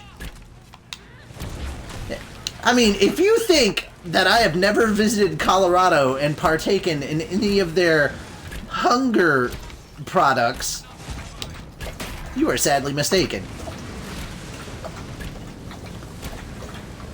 I can eat an entire Navy supply ship full of food in one sitting. Seriously, if you think I don't understand that green herb is the best invention that ever made it into Resident Evil, you don't understand Shaggy at all. Like how I'm making all these weed jokes without actually making weed references is great, right? Beautiful. I love it. Okay, Ruby Volume 4, it was fairly evenly balanced. I saw a, I'm sorry, I'm reading the chat, but... Oh crap, I'm being attacked by a giant monster! It's a giant crystal monster, and it's not as cool as it sounds! Okay, hang on a second. I saw a lot of complaints of how slow it was, and I was like, come on guys, did you not see the previous volume? I love the animation. Well, I mean, the animation was great, and yeah, the story process was a little slower this time around, but actually, it needed to be. it needed to be a lot slower considering the content that was happening. I got so pissed at people that on episode 4 they were like, oh, we're tired of seeing Yang depressed. I'm like, do you guys not know what PTSD does to a person? Like, no, that was a realistic portrayal, and anybody that gives shit to Barbara Dunkelman or the writers for how Yang was portrayed in Volume 4 needs to seriously go to a veterans hospital and see what that shit is like. Also, I think... And if you still complain after seeing that, well, I'm sorry, but Shaggy is the man, Shaggy's word is law, and literally, if you still have complaints about that, you can go outside and play hide and go fuck yourself. Nice. I hope that Old Man Smithers puts on the biggest monster costume and rapes you with his dragon dildo after that, because you're talking about my fellow military personnel and how much of a pussy they are for having PTSD. Yeah, you can go fuck off. Or get fucked off. I don't care which. When it comes to the military, which I was a part of, no. You don't mess with that. I will defend that shit to my dying breath. Okay, there we go. Killing Templars, and when you kill Templars, you gotta take their stuff. Some of the stuff around here will be fade touched stuff, and that's really good to have. You want to have fade touched items. So right now I'm running around looking for some specific. Specifically, I'm looking for Silverite fade touched. Specifically because it will make armor for Sarah. I am not actually going to build any, I'm not going to build the tent right here. I'm not going to set up camp. I'm going to leave, and come back so that there are Templars still here, and I'm going to be picking a bunch of stuff up as well. Whee! You ever thought you'd hear Shaggy say somebody should be raped by a dragon dildo, man? You've come to the right stream. I don't get it. I know I misspelled. Well, yeah. Gildart says, I love Barb. I tell people that all the time. Hashtag dragon dildo. It doesn't have to do with the army either. I know rape victims who are far more fucked up than Yang. Yeah, that's true. That's true. Anybody that makes light of PTSD, especially, like, I have no love for them. Okay, let's see. It seemed that Volume 4 of RWBY was a bit more character-driven than story-driven, and it kind of needed to be. After the end of Volume 3, finding out how all the characters dealt with / are dealing with the events that occurred was a meatier story than a simple travel arc. That's my opinion. No, that's a very good opinion, Legend. And definitely. I I mean, if you guys want to discuss stuff, I mean, we're going to talk RWBY on the podcast, obviously. Part of the reason why we brought on 2 RWBY Abridged members, for God's sake, is a part of that. And the only reason we're waiting on all of that is because Raven is currently watching RWBY. Like, she'd only seen a couple episodes of Season 1, and she wasn't really big on that. Obviously, anybody who's watched RWBY knows that, Season 1 is not the greatest season. It's okay, but, like, Season 1 doesn't compare to Season 3 and all that. But she got through Season 1, and she's in Season 2 right now. She's already straight out said she loves the food fight, and her opinion of RWBY has already started changing. She actually likes it a lot more now, which, we knew was gonna happen. That's why we were like, watch the damn show, woman! But, yeah, no, I mean, I've had people that straight out, I've had people actually on the RWBY reviews that came on that said they really thought that they didn't like the writing, and that they honestly believed that everything went downhill as soon as Monty Owen died. And I'm like, what? I hate when certain people like that. Okay, the Abridged Yang do that. I'm so glad nobody died in this season. I was hoping for a bit more character development from Jean, although he did get some. I'm going to... That shit, that fucking food fight, damn right. No, she loved the food fight, man. It was. Oh my god. Yeah, that food fight That was was just awesome. so creative. I love how like they created it to like all of their weapons too. Like Weiss has a sword finish, and Nora is the Melon Lord. This reminded me of Avatar though, and I'm just like imagining. Well, Nora that being I like, mean, that's not surprising. They all love. I mean, they love Avatar: The Last Airbender, so it's not. It should not at all be surprising that, you know, Avatar: The Last Airbender was, at the very least, just referenced in a small way, in you know, the Ruby series. Like that shouldn't have been too big of a surprise. Small fries, motherfucker. Surprise, motherfucker. Large fries, motherfucker. Hard eyes, motherfucker. Rude dies, motherfucker. Oh. I love that whole skit, man. That shit is great. It's like wrong size, motherfucker. Ah, I love that. That's great. And I love the fact that apparently I can just kind of like when I'm doing when I'm referencing something else, I'll jump to another voice or something that I do, but I'm immediately jumping right back to Shaggy. I have done this stream so long that I now default to Shaggy when playing the game. Like, no bullshit, and you guys are gonna love this. This is gonna be hilarious for all of you. But yesterday, as soon as I ended the stream, I kept playing the game for a little bit, and I was chatting with Ben Rizuto. And I was chatting with him for a bit, and I slipped back into Shaggy without even meaning to. I'm not even doing the show, like, I'm not even streaming. I was like, oh, thank God, I don't have to talk like Shaggy anymore. 5 minutes. I am having a full conversation in the Shaggy voice, and I completely freaking forgot that I wasn't streaming anymore. And I was like, wait a minute, why am I doing the Shaggy voice? It's like, why? And Roy was like, I don't know either, but I mean, it was kind of funny, so I just let you keep going. I'm like, you sorry bastard. Well, I didn't say that. I thought it, but I was like, but not in like a really hateful way. Obviously, I was like, oh, you punk, you didn't tell me, you know, that kind of a way.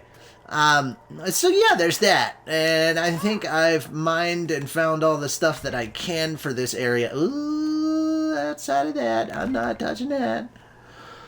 All right, so. Okay, so that's basically how it is. Yay! And stuff. Oh, wait. Aurora Blessing. My watermelons. I'm queen of the castle. I'm queen of the castle. Speaking of that, my cabbages! Guess what today is? It's National Cabbage Day. Hey, let's not get crazy. I don't know why, but apparently it is. Food fight was epic. I love the creativity. So, yeah, people are, do you want a link to the chat at all? Or a link to my Twitch channel? So you can see the chat? Yeah, I'm actually on it right now, yeah. Oh, okay. Well then, okay. That means that you're one of the 5 people watching, which is good. I like that. Appreciate it.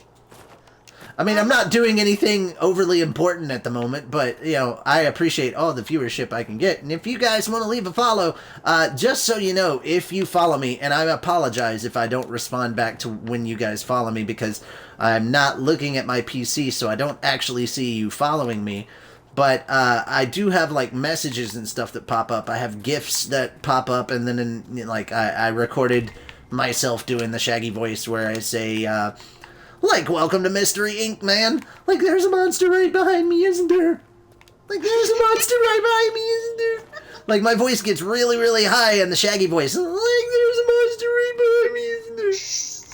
So, you know, it's a lot of fun to do that voice. I love it. I love it.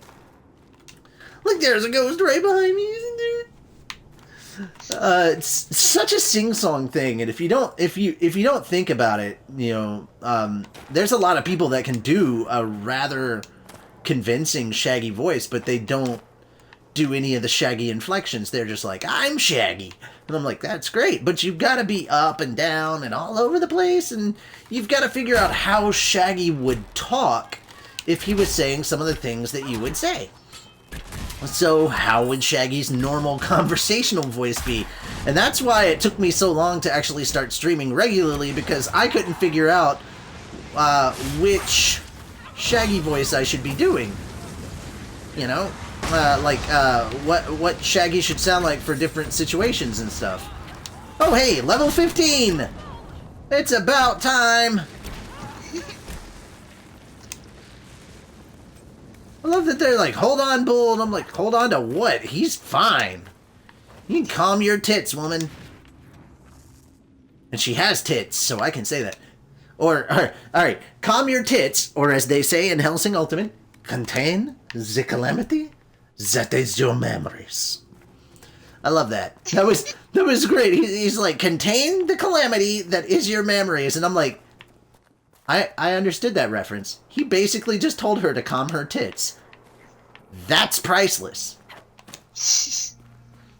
Just, it's beautiful. Exactly, right? It's beautiful. Contain the calamity that is your memories. Calm your titties, woman. Oh my god. There are certain things that I think that I want to eventually do with the podcast as you know, together as a collaborative group. I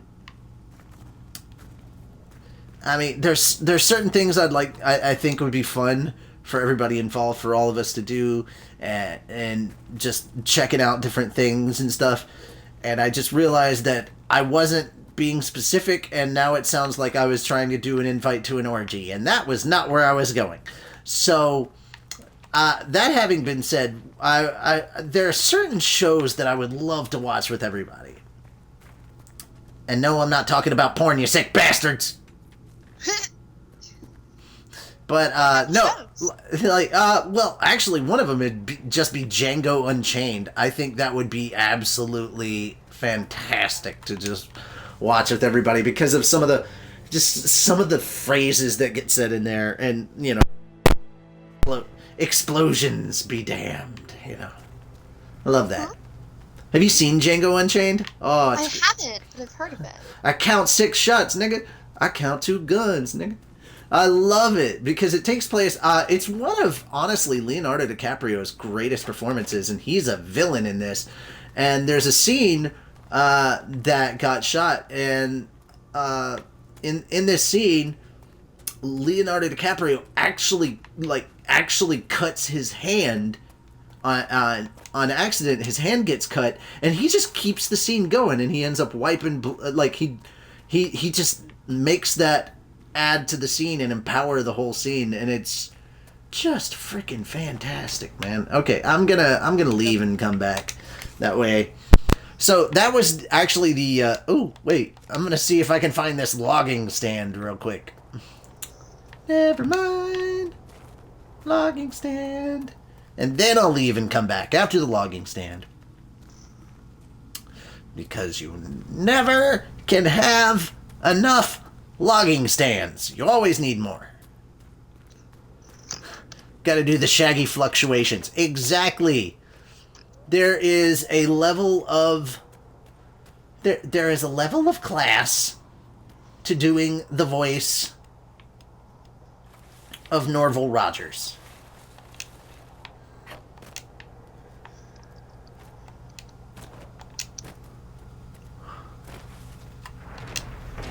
One sec. Sorry. Won't you eat my food now? Oh, pfft, it was right over here by my camp. Well, that was just dumb.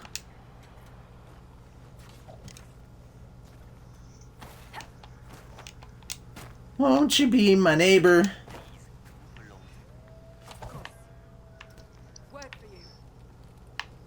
No, I'm not. Word for me. And you know what? Bird was the word. Okay, just to show you guys what all I did. Remember the place that we went yesterday? That was the Exalted Plains? Well, I've done everything except fight the dragon, which is right there. He's right over there somewhere. So what I'm going to do is I'm just going to go here so I don't have to change out people or anything. And then, yeah.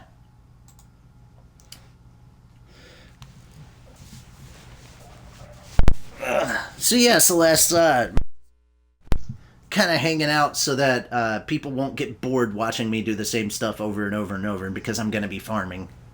This is the boring stuff that No, you're fine. This is honestly a lot of the boring stuff I was trying to do when I wasn't doing the show, but it's actually important for making it easier to just get through a lot of the tougher stuff of the game later. Yeah, totally. Yeah, so that's why I brought you on, because you can be entertaining with me.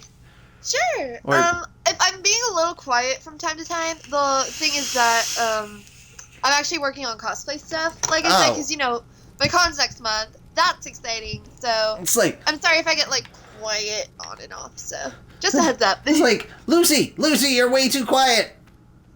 Uncalm your titties. Uncalm your titties. Hype them up a little bit. Oh my god. You gotta hype those titties up. I think that's probably the single most retarded phrase I've ever had to utter. And not discounting the fact that I had to say it in the Shaggy voice. It was bad enough just saying it in general, but having to say it as Shaggy. Gotta have some preparations to prepare for the epic Shaggy voice. Well, actually, I was just trying to get to a point where it didn't hurt me so much after just 2 hours. If I could just continuously do the Shaggy voice without destroying my throat. So I went through a trial and error process for that too, and that was the big thing.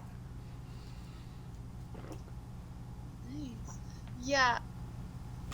With voicing, it's weird. You just have to experiment a lot with it, you know? It is. It's very weird.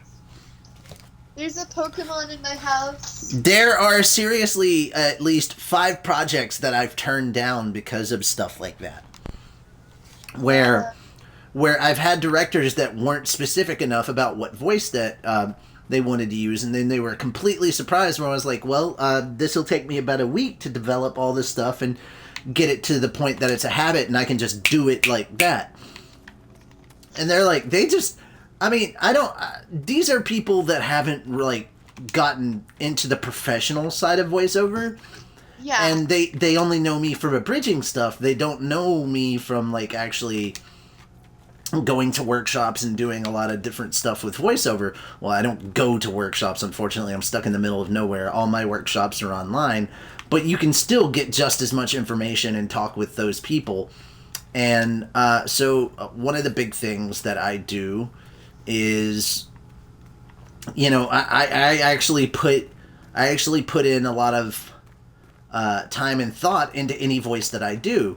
I mean, if it's based on something, it makes it a little easier, but I have to go and make sure I'm a bit more familiar with it. And then sometimes what I have, you know, will get changed up. Like with Minu-sama, the whole thing was based on HAL 9000 from 2001: A Space Odyssey, and that's where I was going for it.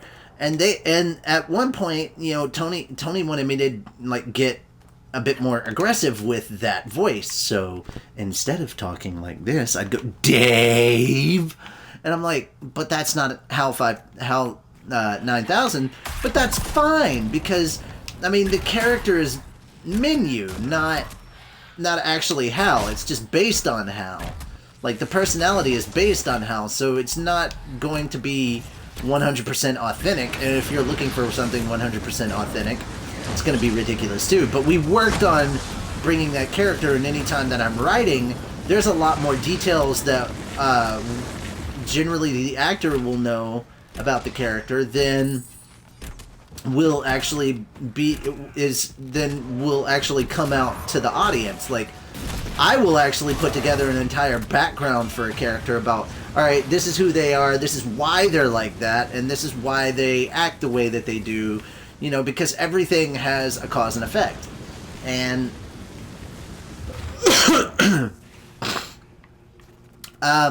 so that's a big part of what I do when I get into acting for anything. I take even if it's parody stuff, I tend to take it very seriously, and that's a reason why I've turned down a lot of stuff, because people were not prepared in the level that I expect to work in and be prepared. Now, I'm not saying I was uber professional. I wanted everybody else to be super professional.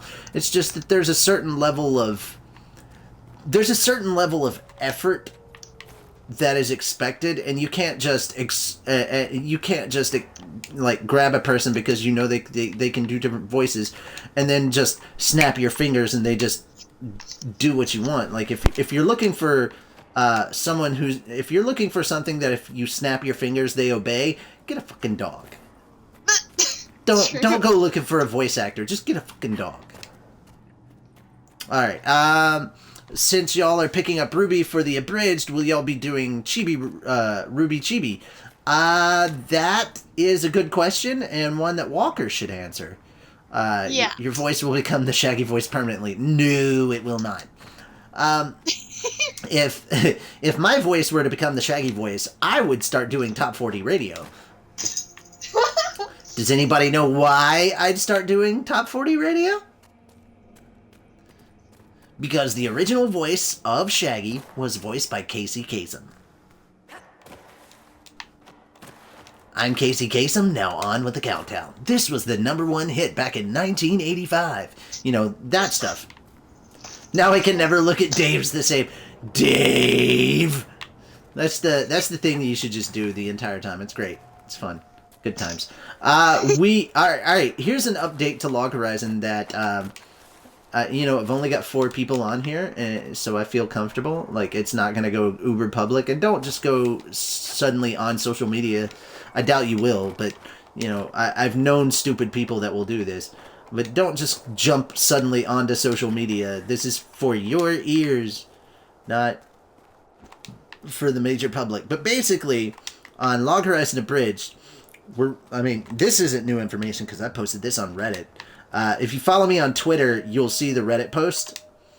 But, and if you read it, you'll get these details regardless. But on this Reddit post, I posted that we're writing out the arc and not just, one episode at a time, like so many others have been doing. And so, with this, it's made it a lot more fun. But I can happily say that we've already finished enough of the arc to have episode 3 finished. But we're going to wait until we finish the arc, which is probably going to be at least 2, possibly 3 more episodes. We haven't figured out quite how it's going to be. It all depends once we get the arc finished as to whether it's going to be 2 episodes, 3 episodes, however many. But once we get that done, then we will start casting for new characters and such. So, I hope you guys start looking forward to that. We do have some people in mind for auditions. When we say we have people in mind, we're not saying, hey, you get preferential treatment in auditions. It's like, no, we think this person would be good, but we're not entirely sure, so we're gonna audition. Nobody gets easy preferential treatment on this. Tony has had to audition for things and he didn't get them, and so we don't show favoritism even to our own director. That's the idea that we had in mind from the get-go. We're not going to show preferential treatment to anybody.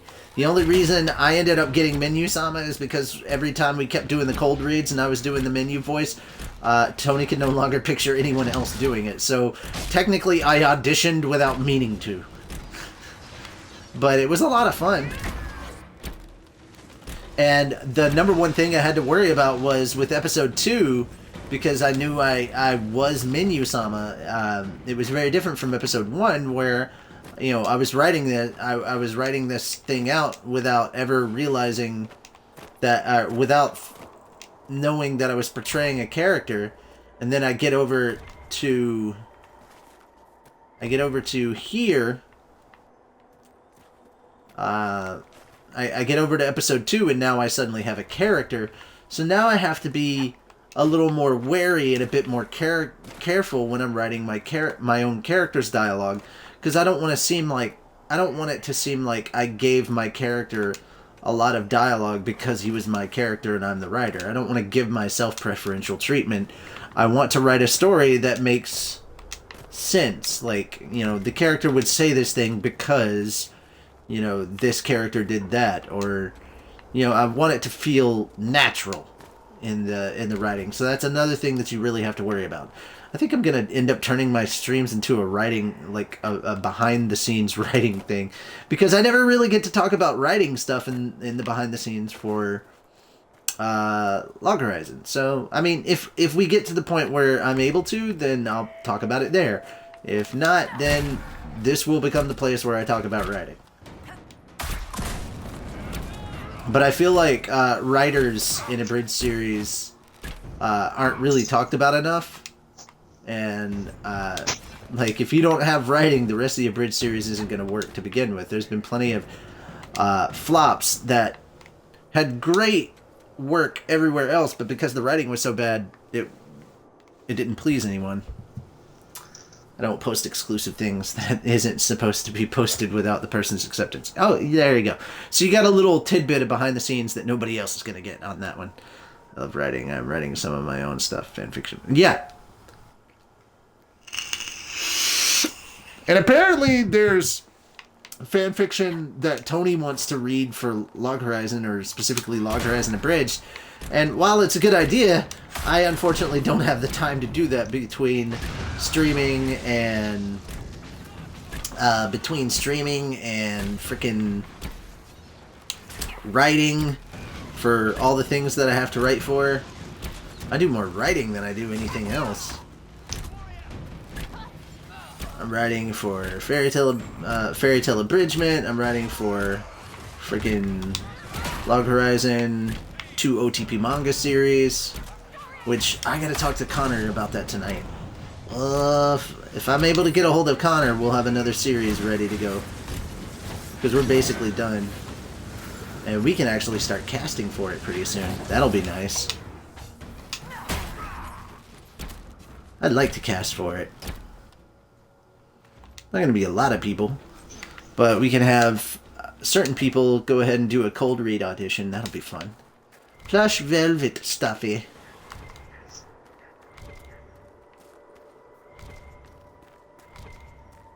Oh, there's loot. Loot.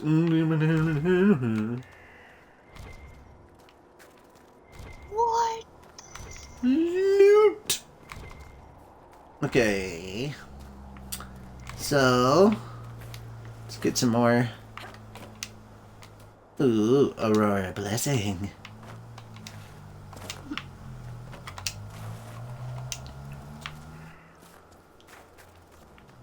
Okay. More Aurora Blessing. Oh, more Dawnstone. See, some of this, because it's close to all the red lyrium, will actually be fade-touched stuff. And if you get the fade-touch stuff, that is really good when you're creating armor later. Especially if we get fade-touch silverite. That's what we really want to get. Because it's going to make things so much easier for Sarah, and she will not die nearly as...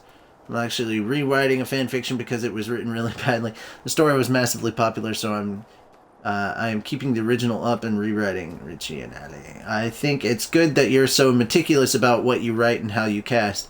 Makes for a better product in the end. Agreed! That's what we all agreed upon when we set out with this whole idea. Was, you know, we're not going to cast people just because they're our friends, and we're not going to cast people just because they're famous and we know that they would probably get us views. Like, survive here has earned it. okay, yeah, that's true, Bull.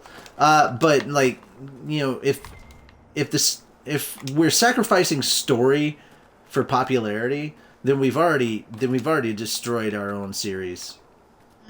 Popularity is not why anybody should be involved in an Abridged project. In fact, we've already reached our goal with the Abridged project. We got several people who had never heard of Log Horizon to actually go and check out Log Horizon because of our Abridged. And that was actually the goal.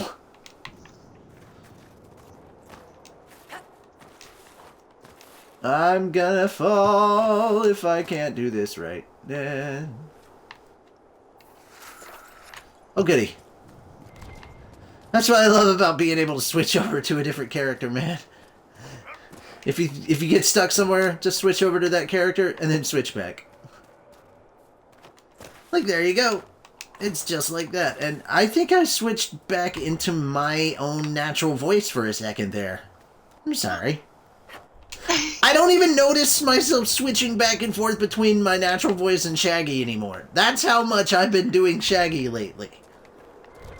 I don't even notice anymore.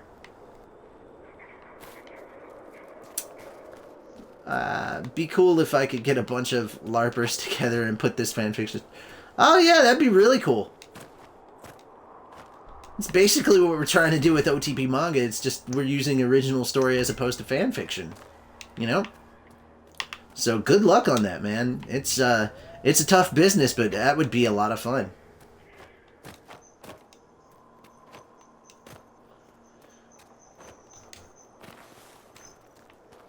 You would not believe the amount of ridiculous work that goes into making something like that. But at the end of the day, if so long as it's a product you can be proud of, that's the important part.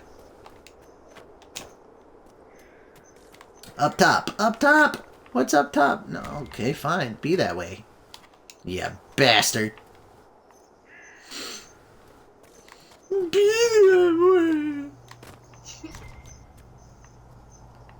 I'm gonna cry! All these crocodile tears! Why do they even call it crocodile tears? I don't know. Do crocodiles cry? I'm confused. I don't know, I just never think about that stuff. I don't know, but this is what it sounds like when doves cry. Ba-ba-da, ba-ba-ba-da. This is what it sounds like when doves cry. Ba-ba-da, ba-ba-da-ba-da-da.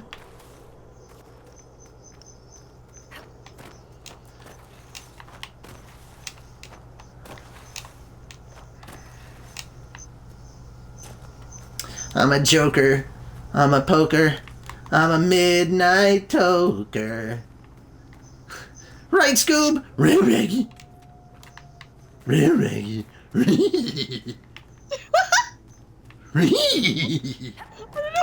Rubro. That was beautiful. Oh. Well, thank you. By the way, I'm Blue Dabu Dee Dabu Die. Oh my gosh. Yeah, backflip though. I can do another one.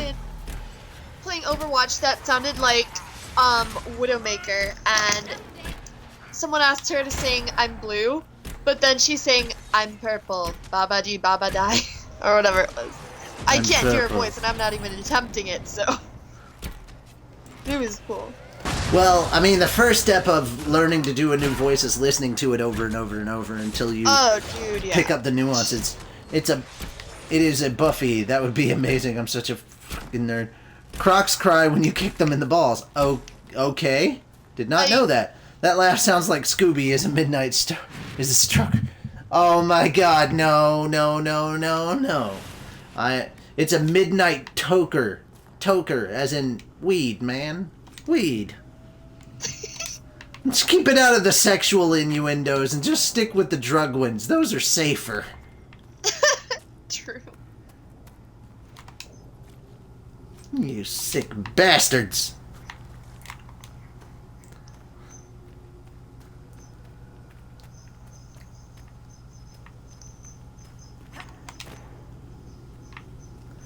Like, I admit that I am one of the first people to ruin someone's childhood with some of the things I say in those character voices. But there's a line even I won't take it past. And that's saying something, because I've taken a lot of lines. Right, Scoob? More drug jokes. Toker's not nearly as bad as Stroker, man. I don't want to hear anything about Scoob stroking Shaggy. Nothing like that at all, thank you. I mean, if Velma wants to stroke me. I mean, it's not like we weren't dating at one point anyway. No! Oh my god, no! I'm not even reading that one out loud.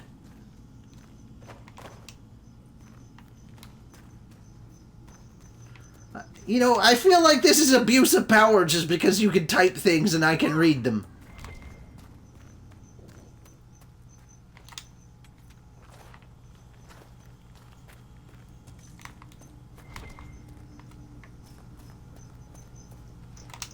Oh, Lord. Okay, there's Silverite. How are things going with your cosplay over there, Celeste? I really need a change of subject. Let's do this.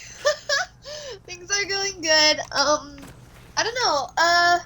Like I said, I'm doing that thing tomorrow. I don't know what the heck I'm gonna wear though, because I have several cosplays. But I mean, if it's a mall cosplay thing, I don't want to go like make it look extremely weird or out there. Plus, I don't want to ruin my cosplay before the con. So I'm thinking I'll either do a more kind of casual-ish Lucy, or I'll do Serena from Pokemon, because that might be easier. But I don't know yet. Let's go to the mall. I don't remember how it was, but Let's Go to the Mall by Robin Sparkles. Freaking... Okay, now I've forgotten what it was that was... Silverite! That's what it was. I was like, I know it's toward the bottom of it. No, whoa, Fade Touched. Fade Touched what? Fade Touched Bloodstone, Cotton, Fade Touched Dawnstone, Fade Touched Plush Fustian Velvet. Ah, come on, I need a Fade Touched Silverite. Dang it.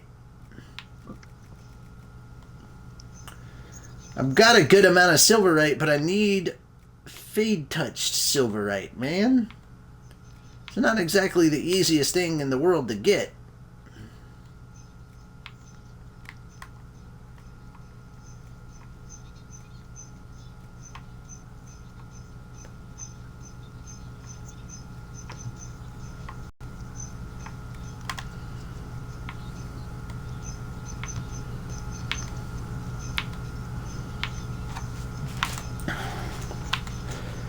You know, finding some Fade Touch Silverite is pretty difficult to begin with.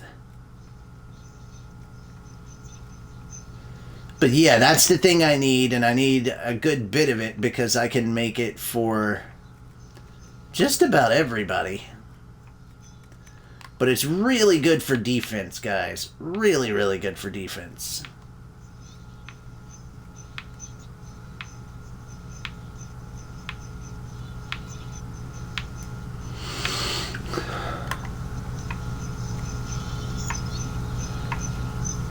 So I've been getting quiet again. I'm also kind of tired. I'm sorry. No, don't be sorry. You're fine. I should be sorry because I'm just being so quiet. Feel bad about it. Okay, oh dear God. Yeah, don't show that fan fiction to me if you write it, man. I don't want to know.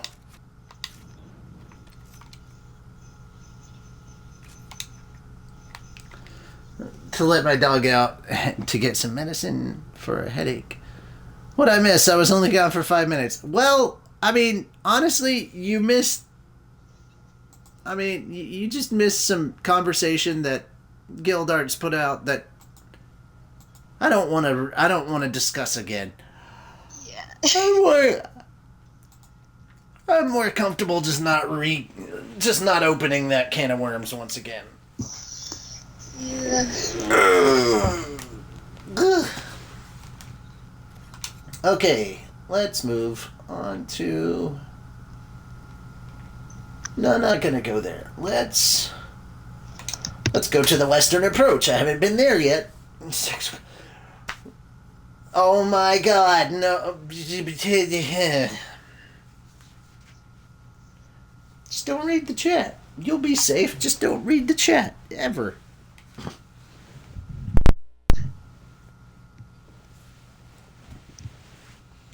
Hank, I just want to let you know you're a dog. You know, just in case you forgot. Puppies! I do that to him all the time. I'll be like, Hank, and he'll stick his head up and he'll look at me and I'll be like, Hank, you're a dog. I just want to let you know. I do that with my pup all the time. Because I know that you have short-term memory because you have the brain of a 5-year-old. Oh. No, legit. That's a scientific fact. The smart dogs. Yeah, I know. The smart dogs are capable of thinking like a 5-year-old human. Yeah. I just think it's adorable, honestly. Oh, hang on. Story stuff. But no one's been close enough to figure out what they're doing. Between the sandstorms and the vicious wildlife, we haven't made it far out here.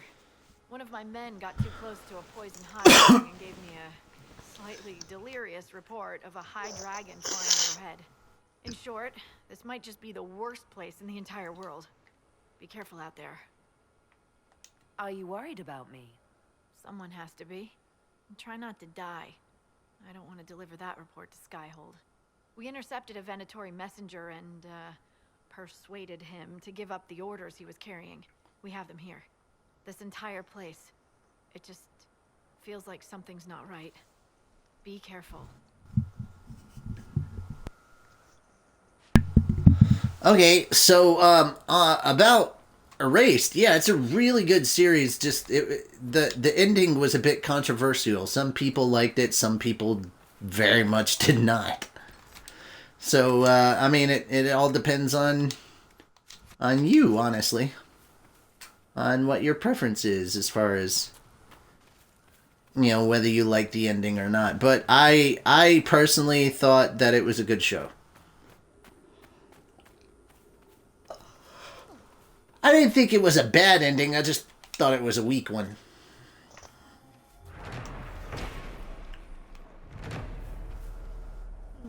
I don't think I've seen that one. Actually. Erased? Is it good? Yeah. Is it good? Yeah, it's very good. I heard about that. I mean, up to a certain point, I feel like it's very good. But I mean,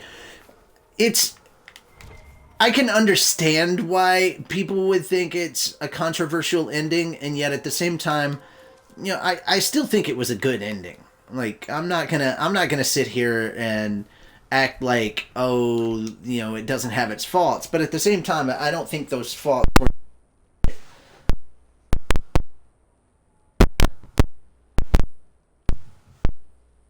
I don't think those faults were bad enough to call it a terrible anime, or to give it the title of a bad anime.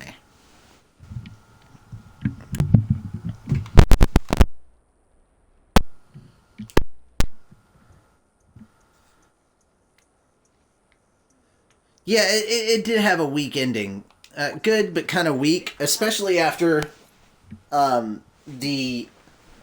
Oh my god, that one scene where there's this unbelievable scene where there's this girl having her very first home-cooked meal ever, and oh my god, like, it will tug on your freaking heartstrings so much.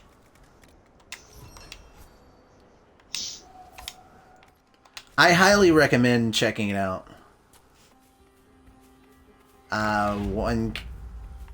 Presumably one cannot fault it for its faults, but yeah, sure.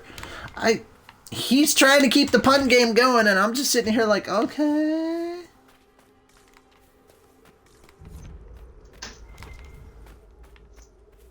Okay.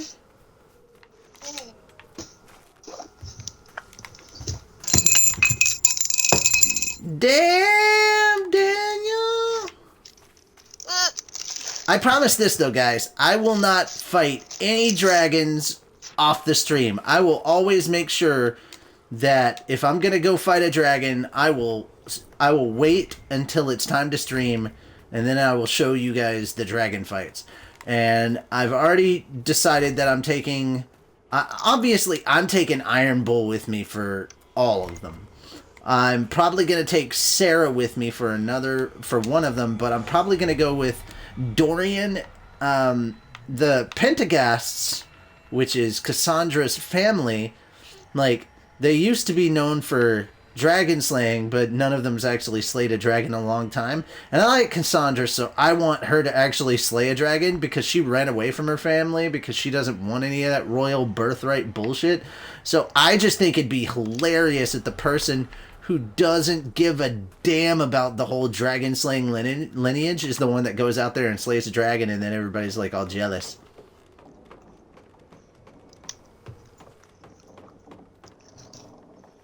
Yang, you should... Oh, Yang, you should check out Erased if you get a chance. I definitely will. How many episodes is it? 12.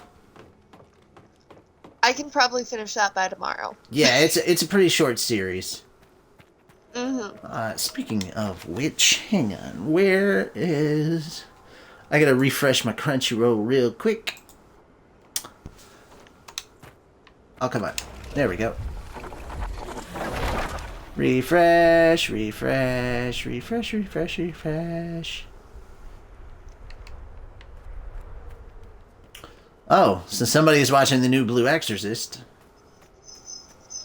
On, I need to finish that. On my Crunchyroll account. Huh. You have access, right?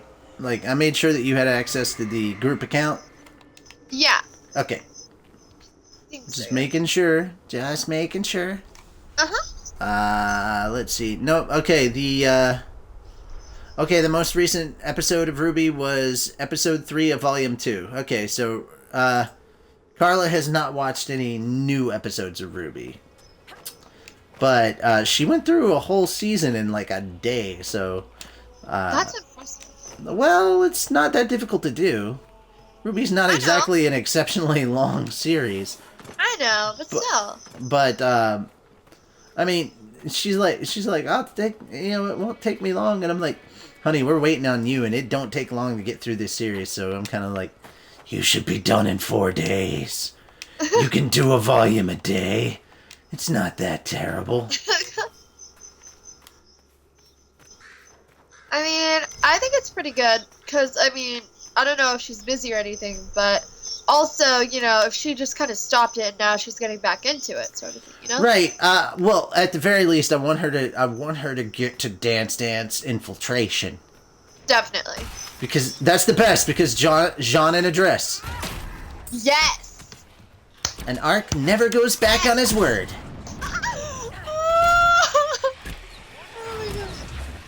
I'm actually going to You know do. what? In fact, if you could be a little less cool, that would be a huge favor for me. You know. In fact, if you could be a little less cool, I would find that so much easier. I'm just like, I love him and Neptune, man. It's great. And then he's like, yeah, don't lie to my face. Oh my gosh. Okay, don't lie to my face. I'm still learning the nuances of Jean, because basically anytime I've ever done Jean's voice, it's always been the ASMR challenge. ASMR, yeah. Hello everyone, I am Jean Arc, and I can do that voice really well. But now I'm trying to learn to do Jean's voice and his everyday normal stuff. Hey there, Snow Angel. You know, when he's doing whatever. It's from Pumpkin Beat! You know, the cereal? Yes! So it's trying to find how I'm supposed to do that voice and maintain that voice while, you know, obviously doing other expressions. Like, I don't want to try doing excited Jean and then lose the Jean voice because I can't do his excited voice, you know? Like, I want to make sure that if I'm gonna do the voice, even just for fun or whatever, for my own personal amusement or what have you, I'm not going to do a half, like, even for my own personal amusement, I don't want to do a half-ass Jean voice. And that's how I approach voice acting. I refuse to do a shitty job even if I'm the only person that hears me. That is my approach to voiceover.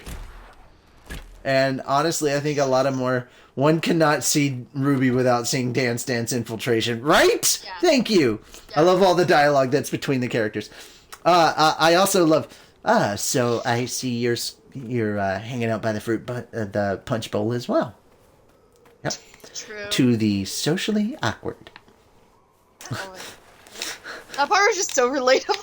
It's just like, That's just. I love I'm that. like, I love Jean. He's like, eh. Yes. Oh my gosh. There are so many Ruby things happening around here lately. There are actually 4 of the voice actresses from Ruby are coming to Planet Comic-Con around Kansas City by me soon. So. Okay. If you give me, guys, I'm sorry, but 3 minutes and I'm ending the call, and that's perfectly timed too. Like, I'm gonna end the stream, and that's perfect timing on my part as well, because I have something to tell Yang that I can't tell you guys right now because it's podcasty stuff that I'm super secret hush hush. I'm not allowed to talk about. Which is funny because I'm the one gagging myself. I act like somebody's going to come and kill me if I talk about it. But no, it's literally just me. I'm the only one that's that's making sure that I keep my mouth shut. No one has a gun to my head. There's not a blade to my throat or anything. It's just me going, hey, don't fucking say words. You know, that's all it is. That's all it ever will be. I'm not gonna make a mountain out of a molehill. Nope. And so what this means is I will see you guys again. I'm gonna stream Tuesday through Friday. I think 4 days a week is fine. Mondays I'm just gonna come by and troll everybody in the live show chat because I can. That is beautiful. So, I hope you guys are looking forward to Monday. You're going to be getting 2 more new people, hopefully. No, okay, yeah, that's how we're going to end it. By killing this ugly, nasty spider. Yeah! Burn! I don't like spiders. I switched over to Jean from Shaggy so quick.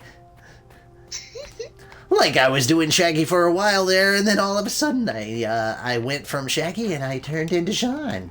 And I don't know how I did that, but you know what? I am spiders. They want me to tap dance. I don't want to tap dance. Well, you tell those spiders, Ron. Yeah, I'll tell them. God blessed spider horde. I didn't say nothing about no spider other things. And honestly, I wouldn't know what one of those is, and I'm pretty thankful I don't know what one of those is. I would not want to know what a spider whore is. I mean, unless you're... I guess technically you could say that it's Widowmaker.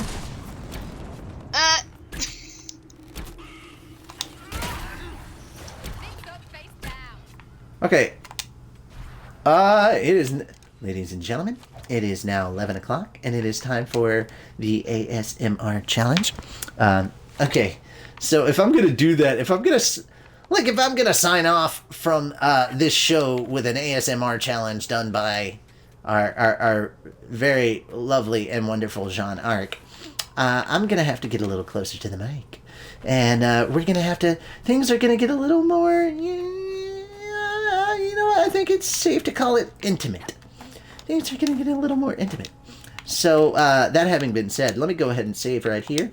And that'll be that file. And, so, thank you, everybody, for coming. And actually, I'm going to turn the gain down a little bit more. There we go. Much better. And, this is beautiful. I just wanted to tell you all, thank you so much for coming and hanging out on Shaggy's stream. This is, of course, Jean Arc, and we're doing an ASMR kind of thing to close out this episode of the stream. And I hope you enjoyed it. And you can let me know what you think of this in the chat, because I'm still kind of keeping an eye on that.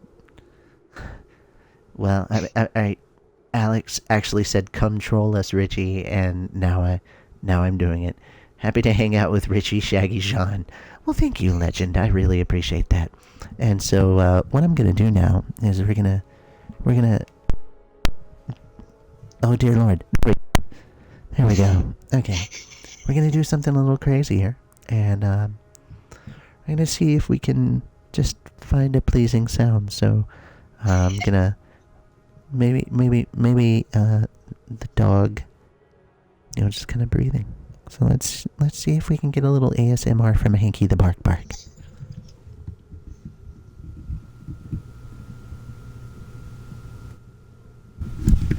No, I put the mic near him and he got scared and stopped breathing. Because he's like, what the hell are you doing? So instead, we're gonna do rubbing the Hank. We'll get near him and I will pet him, and hopefully that gets picked up on the mic.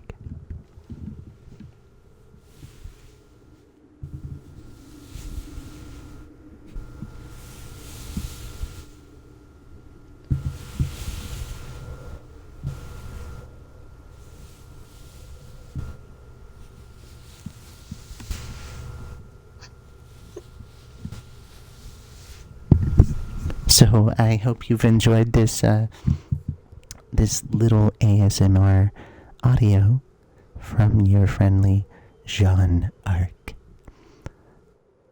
All right, good night, everybody. That was beautiful. I actually, all right, in order to do that, I actually had to pet Hank backwards, like against the grain of his hair, because if you actually pet him with the grain, you won't even hear it. How won't you hear it? Why does it what? Because you're going with the grain. You're literally flattening the hair onto his body. If you do it the opposite way. Try it. He's got thick hair. Like, he's got thick fur. No, I have done it. I did it both ways. Dog is he? He's an Australian Shepherd. Oh! I have a yellow Labrador. You're watching the stream right now, right? Yeah? Okay, guys, really quickly, this has been the end of myself as Shaggy. I am done using the voice unless I slip into it on accident, which will probably happen off the show. Alright, so since you can actually see me on the video, Hank, come here. Puppy! Where's the puppy? Come here. Come here. Come here. Come here. Oh, there you go. There you go. Come here. Come here. It's behind. It's lagging. Jesus, I want to see your puppy. Come here. I drew my puppy, but she's sleeping, I think. Is it growing? Oh! Puppy! It's a puppy! Oh my gosh! It's a puppy! Oh my god! It's a puppy! Okay. Ready? Oh! Ready. Give a hug to Hank from me! I love pups!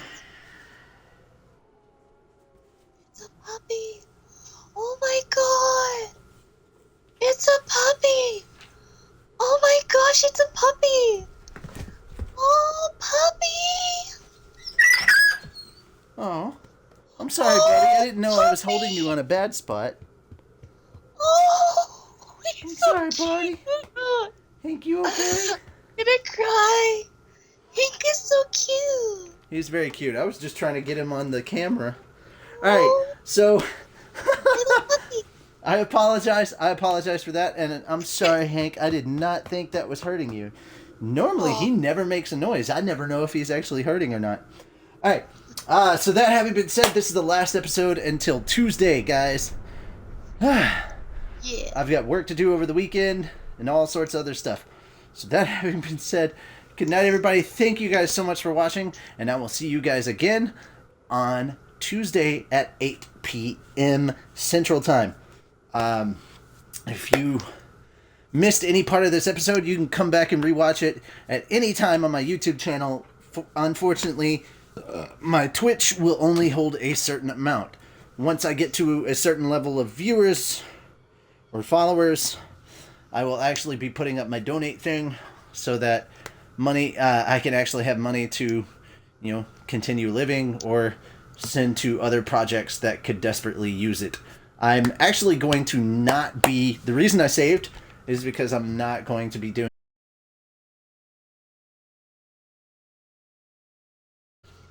Hold on. The reason I saved is because I'm not going to be doing anything more with frickin' Dragon Age for the rest of the time. So I'm not going to be messing around with it and adding any more. Well, hi, Kid Awesome 210. Thank you so much for the Franker Z stuff. Hey, dork. Oh, that's him. you. No, that's not me. Who is it? That's the guy that cosplays Natsu with me. Oh, okay. Yeah. He's a dork. You just said, so hey, dork, and I thought you were talking about me. I'm like, it's not the first time I've been accused of being a dork. No. You know we have a new term for that now, right? It's called the socially awkward. I'm Jean Arc, and this has been Socially Awkward with Richie Roberts. All right, so I will see you guys. I will see you guys later. You will see them on Monday. You will see text from me in the YouTube chat on Monday, and hopefully, lots of good things are coming for the foreseeable future in March. So have a great night. Have a great day. Love you all, and thank you so much for coming by and checking this out. Bye!